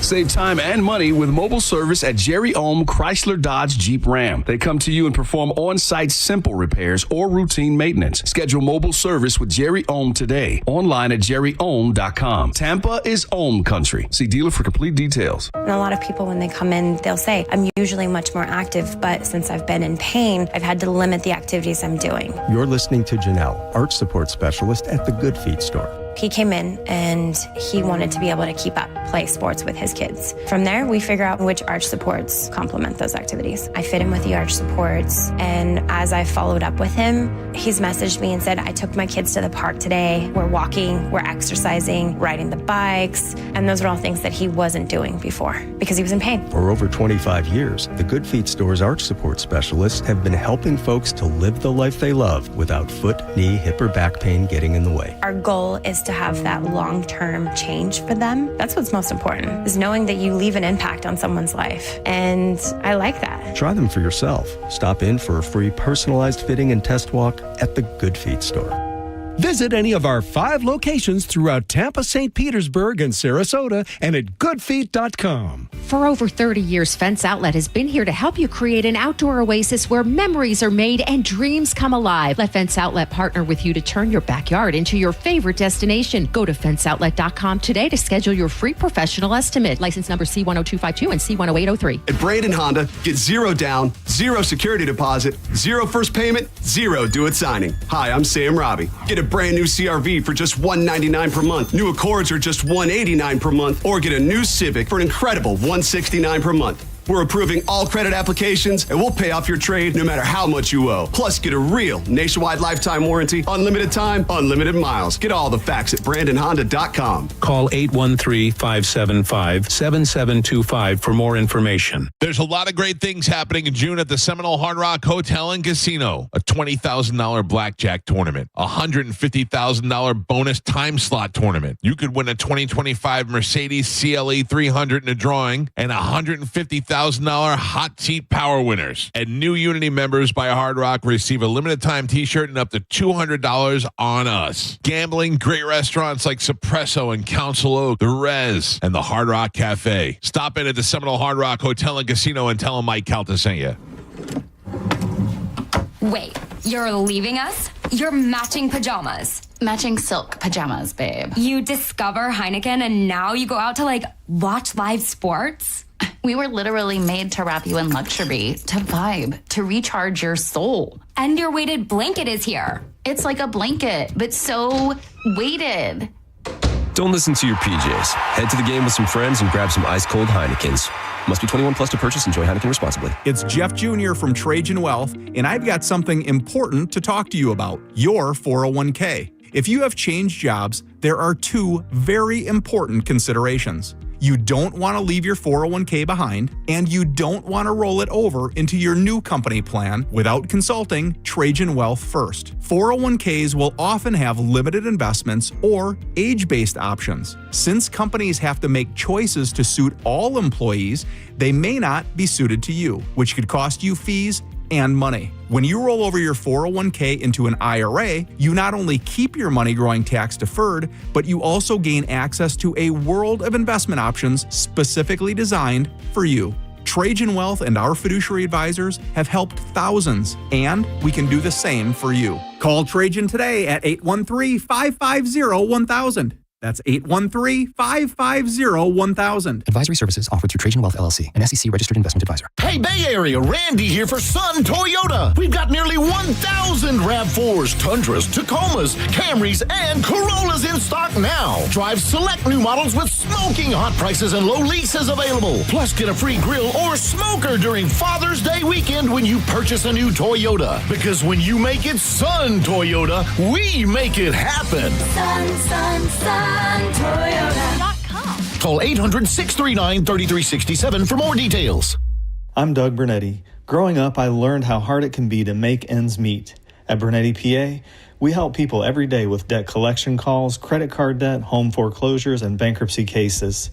If you have questions, call 1-800-BERNETTI. We're ready. Offices Tampa, Lakeland, Pinellas. If you want your windows there in weeks, pick up the phone and just text Reese. John Senning here. Are you ready to win $15,000 in new impact windows from Reese Windows? Well, pick up your phone right now and text the word TRUST to 20129. That's TRUST to 20129. Attention timeshare owners. This is an urgent consumer alert from the Timeshare Exit Hotline, a national company specializing in helping consumers legally get out of their expensive timeshare contracts. We're offering you a way to legally get rid of your timeshare. So if you're fed up with the maintenance fees that keep on coming and want to learn if you can terminate your timeshare legally and permanently, call today. Even if you've tried before and were unsuccessful in getting rid of your timeshare, call today and see if we can help. We offer a complete 100% unconditional client satisfaction guarantee. Make this completely free call and learn how we can help you legally put an end to your timeshare nightmare once and for all. You have nothing to lose, so call right now to qualify and receive a free consultation. Call 800-838-8614. 800-838-8614. That's 800-838-8614. Paid for by Airtime Media. Experience the summer of music with Neutral and 102.5 The Bone. You could win tickets to some of the biggest shows of the year, including Thomas Rhett, The Weeknd, Jason Aldean, or you could win one of dozens of Neutral prizes like coolers and hats. Neutral. Keep it tasty. Just visit any participating Circle K location in Florida and scan the QR code on the Neutral Summer of Music poster to enter. When it really matters, choose Farrah and Farrah. Here for you, here for good. Tampa. Now, a weather update from the Sun Toyota Weather Center. Sun Toyota.com. I'm Fox 13 Chief Meteorologist Paul Delgado. Showers and thunder showers gradually ending tonight as the rainy season gets cranked up. We'll see lows about 78. Pretty active next couple of days. Showers and thunder showers likely on Thursday afternoon with high temperatures up near 90. Now, back to Real Raw Radio, sponsored by Anajar and Levine, accident attorneys. Call 1-800-747-FREE. That's 1-800-747-3733. And now, back to Senning Show with your host, John Senning.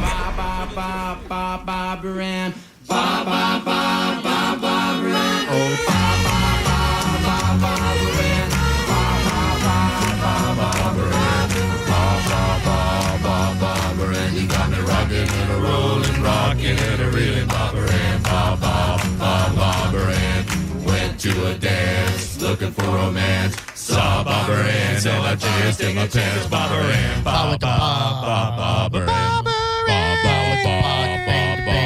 You got rocking and a rolling, rocking and a reeling, Barbara Ann, Barbara Ann. We nailed it. Killed it. Good job all around, We're the guys. real Beach Boys. Yeah. St. Pete Beach Boys. I had we actually, when I was in choir, we did a thing once that was like the songs of the Beach Boys. Without a shadow of doubt, all of my time in choir, the most fun I ever had singing a song was when we did Barbara Ann. So when this is late 70s, early 80s, there was a Beach Boys medley that made it to the radio, and me and my friends, Eric Clayman and Chris Lant, worked out to where we all did different parts of it, and we performed it in front of our parents who never asked us to do it or anything. I love it. Idiots. A true entertainer. I got a couple more joints to fire up, but before we do that, we love telling you about a huge event that is coming to the area for an amazing cause. Get ready for an unforgettable day, because the first annual Budweiser Folds of Honor Charity Golf Classic is coming to town. This is an amazing cause that does so much for our military. Saturday, June 28th, 2025, at the Chichi Rodriguez Golf Club. It's a 1 p.m. shotgun start. The Budweiser Folds of Honor Charity Classic. Yeah, a lot of people ask, hey, Garabo, how do I golf with you? Well, here's your perfect opportunity to both golf with Garabo and support our military. BudGolfClassic.com. Play for a cause. Swing for a hero. You get to support our military and enjoy a phenomenal day of golf with ice-cold Budweiser giveaway and more. Lunch from Abe's Place, dinner from Fresh Kitchen, complimentary beverages all day long. Do not miss the live action, and again, that jaw-dropping parachute jump by the SEAL team. Spots are filling up fast. Go out for an amazing day for an even better cause. Again, it's budgolfclassic.com. Give me a fun day. I like giving you little updates from the road from my parents' cross-country trip. As they're seeing these different places. By the way, bison goring. Dude, I'm looking at it. I'm literally, it's what I have in front of me. Bison sorry. goring. You're good. You're good. I wasn't going to say that immediately. So I told you about that place they ended up in, Miles City, Montana, which was a disaster. The land that time forgot. There was hobos everywhere and just weird crackheads walking the streets. Not an isolated incident in this Miles City. So last night they stayed in a really what looked like upscale place. They're in Bozeman, Montana, which is nice. As far as I knew, a beautiful, I picture a beautiful city nestled in the mountains of Montana. Yeah. Hobos everywhere. My mom was sending me all these pictures. She goes, you're not going to believe this. She goes, Bozeman, Montana has a terrible homeless population. Hobosman. Yeah. I don't know what I thought. I don't know cities that I've never been to, but there's definitely some imagery that you come up with when you think of these small booming towns out in some of the most beautiful parts of our country. Would have not thought that the pictures that I was seeing that she sent along were coming from a city like Bozeman, Montana. It's like a shanty town now? It's a nice town. Like the infrastructure is there. And I mean, it's beautiful everywhere you look. You're surrounded by mountains, but they're and she's told me something about it seems like they're just coming through. So she said that it seems like the city is putting them on a bus to somewhere in Portland or something, but there's these areas where they belong. There are these areas where it's just like she sent me a picture of this dude who was sleeping. He was snuggling with a banjo. He was like a homeless guy sleeping on the street, snuggling with a banjo. So if you're a homeless person without a drug problem, I would imagine you'd want to go someplace visually beautiful. You'd think. Like if you have a drug problem, you need to go to Philly so you can be with all the rest of the zombies. But if you're just homeless because you're homeless, man, go to Big Sky Country. It's gorgeous. Why not? There. And I mean, I think a lot of people take that advice probably about Florida. I think people come down here and they're like, the worst. Yeah, but people don't think that way. They think if I'm going to be homeless anywhere, I want to be homeless on the beach. Yeah, but it's so damn hot and humid down here. Well, and it's getting less friendly for the hobos. That actually reminds me, this story that Diz sent me. In West Hollywood, a new device called the Blue Chirper is stirring controversy as it aims to deter homeless individuals from settling near businesses. Invented by a Santa Monica resident, Stephen McMahon, the device emits a chirping sound and flashes a bright blue light when it detects motion. McMahon describes it as a non-aggressive deterrent. Many people are saying that this guy is a jerk, I guess, for not wanting people to live or be around on the streets of his business. The Blue Chirper, priced at around $400, was developed after McMahon experienced homeless encampments outside of his condo complex storage area. He also noted a break-in and a neighbor with her infant daughter being assaulted, according to the LA Times. This, to me, sounds about as nice as you're going to get. I know that every time we bring up the homeless population, it's like this balance of I don't think they should be bothering everybody and ruining everybody's good time. But I also like they are human beings. Like you can't just spray them down with a hose or something. Like some places we're doing the baby shark in the park and trying to scare them out. Some bright lights, a little chirping. I mean, move it along. They said it's like a smoke detector. Like that alarm, but louder. It's like a bum detector. Yeah. The only problem with that is that, you go to smoke one and then the alarm goes off. No, I know what he's saying. What's he saying? The black homeless people aren't going to hear it. Did you hear about that when it was a thing? Dude, there was a hold thing. on, there are black homeless people? Yeah, that I'm not aware of. But it was a thing that pretty much was a viral sensation that said black people can't hear smoke alarms. And then I asked Diz about it, and he just said that they notoriously just don't pay attention to them. I think you're thinking of dogs. No, it was a thing. Black people can't hear my dogs. Yes, you're right. Oh, my dogs. No, it was my dogs. Yeah, my dogs. D-A-W-G-Z. My dogs can't hear it. Yeah. So that's a thing? It's a theory. It's a theory that has legs. Yeah. And then when I mentioned it to Diz, he was just like, "Oh yeah, we just don't pay attention to it." John put it on an hour in here, and I did not notice it. He's like, it's been playing for an hour in the studio. Hey Siri, can black people hear smoke alarms? It says, "Dear black people, change the batteries in your smoke detectors." Oh, it's a Reddit with Adam Carolla. Okay, so now I know. Now I know who's pushing. What's up, Man Show? Oh yeah. That's the old Adam Carolla. Now what happened to him now? He's somewhat a right-leaning individual podcaster. What's it called? The smoke detector? Which is weird because Carolla went one way and Kimmel went the other way. Like they, as left as Kimmel is, Carolla's that much right. Smoke detectors and black people. Breaking it down from July 12th, 2024. All right. Hold on. Smoke alarms. Okay, we know of that. Maybe that's where the rap song "The Roof Is on Fire" came from, because black people can't hear smoke detectors, so they figure, if we just have a rap song that says "The roof is on fire," we don't need the water. Oh, dude, we may have a real gem here. Stand by. Go on. Is there a video? Yeah, there's a video. Hold Hello. on. Doing so on the foolish notion that teamwork makes the dream work. I don't know what this is. Sounds like a Nathan Fielder Problematic, episode. nonetheless. My initial hypothesis was that the individual with the smoke detector chirp is simply lazy. Okay, whoops. We're sorry. Sorry to all the black listeners of the I didn't know that where that was going. Typically, you find them on porches. You said that, Dizzy. That was Dizzy that said that. So he also said shiftless. There was also there was a little blurb that I read that said research indicates that African Americans experience the highest rate of fire-related fatalities and injuries compared to other racial groups. And upon that, they say that maybe there's a smoke detector issue. Huh. And I think I don't know. Wasn't there an episode? I didn't write it. I didn't make it up. No one's on trial here, But John. it feels like I am. Didn't he make a band and their main instrument was a smoke detector in one of the episodes of Nathan Fielder? Because he was trying to prove, like, we can make this a musical instrument. That way you won't get taxed on tariffs with it. No. That's a good idea. That is a great idea. You don't remember that episode? No, I okay. don't. I do not. I don't remember this. Okay, it's probably best I don't play anymore. Yeah, I think once you heard the word lazy. I think I've done enough damage. We know where it's today. going. Well, at that point, we were just talking about smoke detectors. Sure. Yeah. That video had nothing about race relations in this country. Of course not. A man was bored by a bison in Yellowstone National Park. If you allow yourself for that to happen, like with your parents, like they're like, okay, a bison is coming this way. Let's get the hell out of Dodge. Yeah, it is. I don't think I ever actually showed it to you, but I mean I think my parents are smart enough to not. But I mean, look at this video. It's just walking towards her.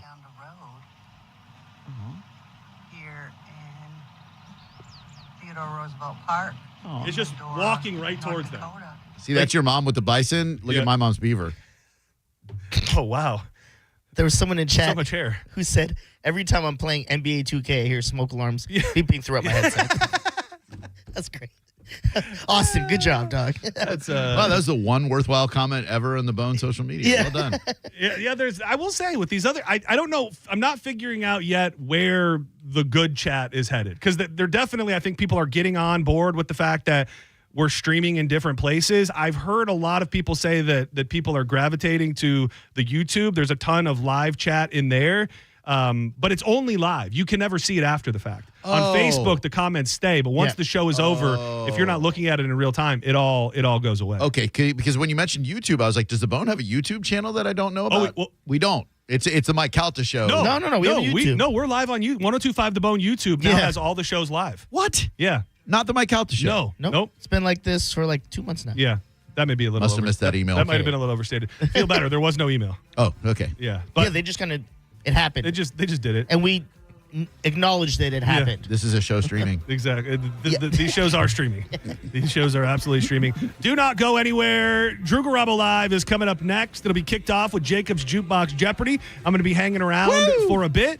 But before we do that, we love telling you about our good buddy, our dear friend, Jeff Borum. I was just looking at Jeff Borum's social media today thinking, how does this charming, handsome gentleman know so much about real estate? It is his passion. He lives here. He works here. He grew up here, and he can help sell your home here. I've talked to you about the idea of a marriage, and you get married, you might have to sell 2 homes or get rid of 2 properties and buy another one. That one can be a little tricky, but what about moving for a new job? A lot of booming businesses in the Tampa Bay area might be bringing you from another area of town into Tampa Bay. Same with the marriage. You want to make sure that that move is stress-free. You're moving for your career, and a lot of times that needs to happen in a very specific time frame. Jeff Borum and his team love taking care of those little details so you don't have to worry about a thing. No matter what's got you buying or selling your home, make sure you go with Team Borum. Team Borum, powered by eXp Realty. And Jeff, our buddy, will give you options. You can buy your home, sell your home, or rent your home, and there's no risk. He'll let you out of the contract at any time. Google him right now, and you could be packing tonight. Borham for Jeff Borum. This is not my Beach Boys. I do not acknowledge this as a Beach Boys song. Very unlikely. Dizzy told me it was the only Beach Boys song he knew, so I'm playing it. But just know I'm playing it in protest to say, if you think this is your favorite Beach Boys song, ugh. You're doing the air saxophone over there. What do you mean? But, you know. I was doing it facetiously. Much like Joe Biden said, if this is your favorite Beach Boys song, then you ain't white. Everybody knows a little place like Coco. You're listening to Senning Show on 102.5 The Bone. We are Real Raw Radio. 102.5 The Bone. Guys with ponytails, girls that think they're models, people that don't know how to Google something, and of course, ventriloquists. No one is safe when it comes to an open letter from Galvin. Seriously? Hear a brand new open letter from Galvin live every Wednesday at 8 a.m. on The Mike Calta Show. And go check out all the past open letters from Galvin at theboneonline.com. Sponsored by Zero Res. Zero Res. All they leave is clean. Now, a Bone traffic update from the Farah and Farah Personal Injury Attorneys Traffic Center. Still partial off-ramp blockage 75 north off-ramp to I-4. Traffic is still back a bit to Broadway Avenue. A crash down on Sun City Central Boulevard eastbound around Kings Boulevard. Bumper to bumper almost to Cypress Village Boulevard. Linebaugh Avenue eastbound has a crash and a moderate backup at Dale Mabry. Pretty standard delays 275 north and westbound I-4. 275 north of Pinellas starting to congest a little itself, headed toward 38th Avenue. All Bay Area bridges presently running up to speed. This is Eric in the Farah and Farah Traffic Center. Brought to you by Universal Roof and Contracting. Get 15% off roof repairs or replacement and monthly payments as low as $115 a month. Check them out before rainy season at universalroof.com. For decades, Camtech School of Construction has been the leader in preparing thousands of people to advance their career as a licensed contractor. Join Camtech's free info seminar tonight, 7 p.m. Embassy Suites, USF, 3705 Spectrum Boulevard in Tampa. 1-800-875-PASS. CamtechSchool.com. Getting a new fence doesn't need to be a hassle. The pros at Fence Outlet will help you with everything from start to finish, including measurements, ordering materials, dealing with local ordinances, and complete installation. Consult with a knowledgeable Fence Outlet representative and they'll help you get started today. Go to fenceoutlet.com. License number C10252 and C10803. Real stories with Hellsberg. After we met and we started dating, Nancy and I lived 150 miles apart, and I would drive my old jalopy car, and it was roughly a 3-hour distance. It took 3 years I drove across that state back and forth dating her every weekend. Persistence. And I would have never stopped. I had a lot of energy back then, 36 years ago. At Hellsberg, find the engagement ring worthy of your story. Designed with the love, care, and craft it deserves. Visit a Hellsberg store or Hellsberg.com. If you ever find yourself inside the emergency room, surrounded by these sounds, by these voices, by these machines, may you find our team of expert emergency caregivers at your side. You're gonna be okay. Just grab my hand. This is the power of the human spirit. Advent Health ER, 24/7 access to convenient emergency care. Go to theerexperts.com for locations near you. Advent Health, feel whole. Here we go. NASCAR makes history on Prime as the Cup Series goes international. We're headed to Mexico City for a road course with all new challenges. 14 turns with 7,000 feet of altitude. White flag. Next flag ends the race. Don't miss the first ever points-paying Cup Series race in Mexico. Sunday at 2 p.m. Eastern. Track's clear. We're good to go. NASCAR. It's on Prime. Summer is here, and it's time to get your backyard ready where you always wanted it to be. From custom patios and pavers to upgraded driveways, Waterman Properties is your go-to for bringing your summer vision to life. Whether you're remodeling, rebuilding, or repairing from a storm, Waterman Properties handles everything from demolition to install with expert care and zero runaround. Visit watermanproperties.net or call 813-715-7383. It's Waterman Properties. Your vision is their mission. Hit them up today and tell them Mike Calta sent you. Tight on cash? Say less. McDonald's under $4 McValue menu comes through. Indulging your sweet tooth or craving something savory? Tired of the same old, same old? Pick from your favorites like a creamy vanilla cone for $1.50 or a small frappe like rich caramel or chocolatey mocha for just $3.50. Quick snack breaks to late night cravings and everything in between. Mickey D's comes through. Ba-da-ba-ba-ba. Prices and participation may vary. Cannot be combined with any other offer or combo meal. It doesn't matter where in the world you are, when you eat McDonald's fries, you're home. Day or night, rain, shine, good day or bad, there's something about golden, crispy, medium fries that feels like everything is going to be okay. And now I can get them for free when I spend $1 on any order in the McDonald's app.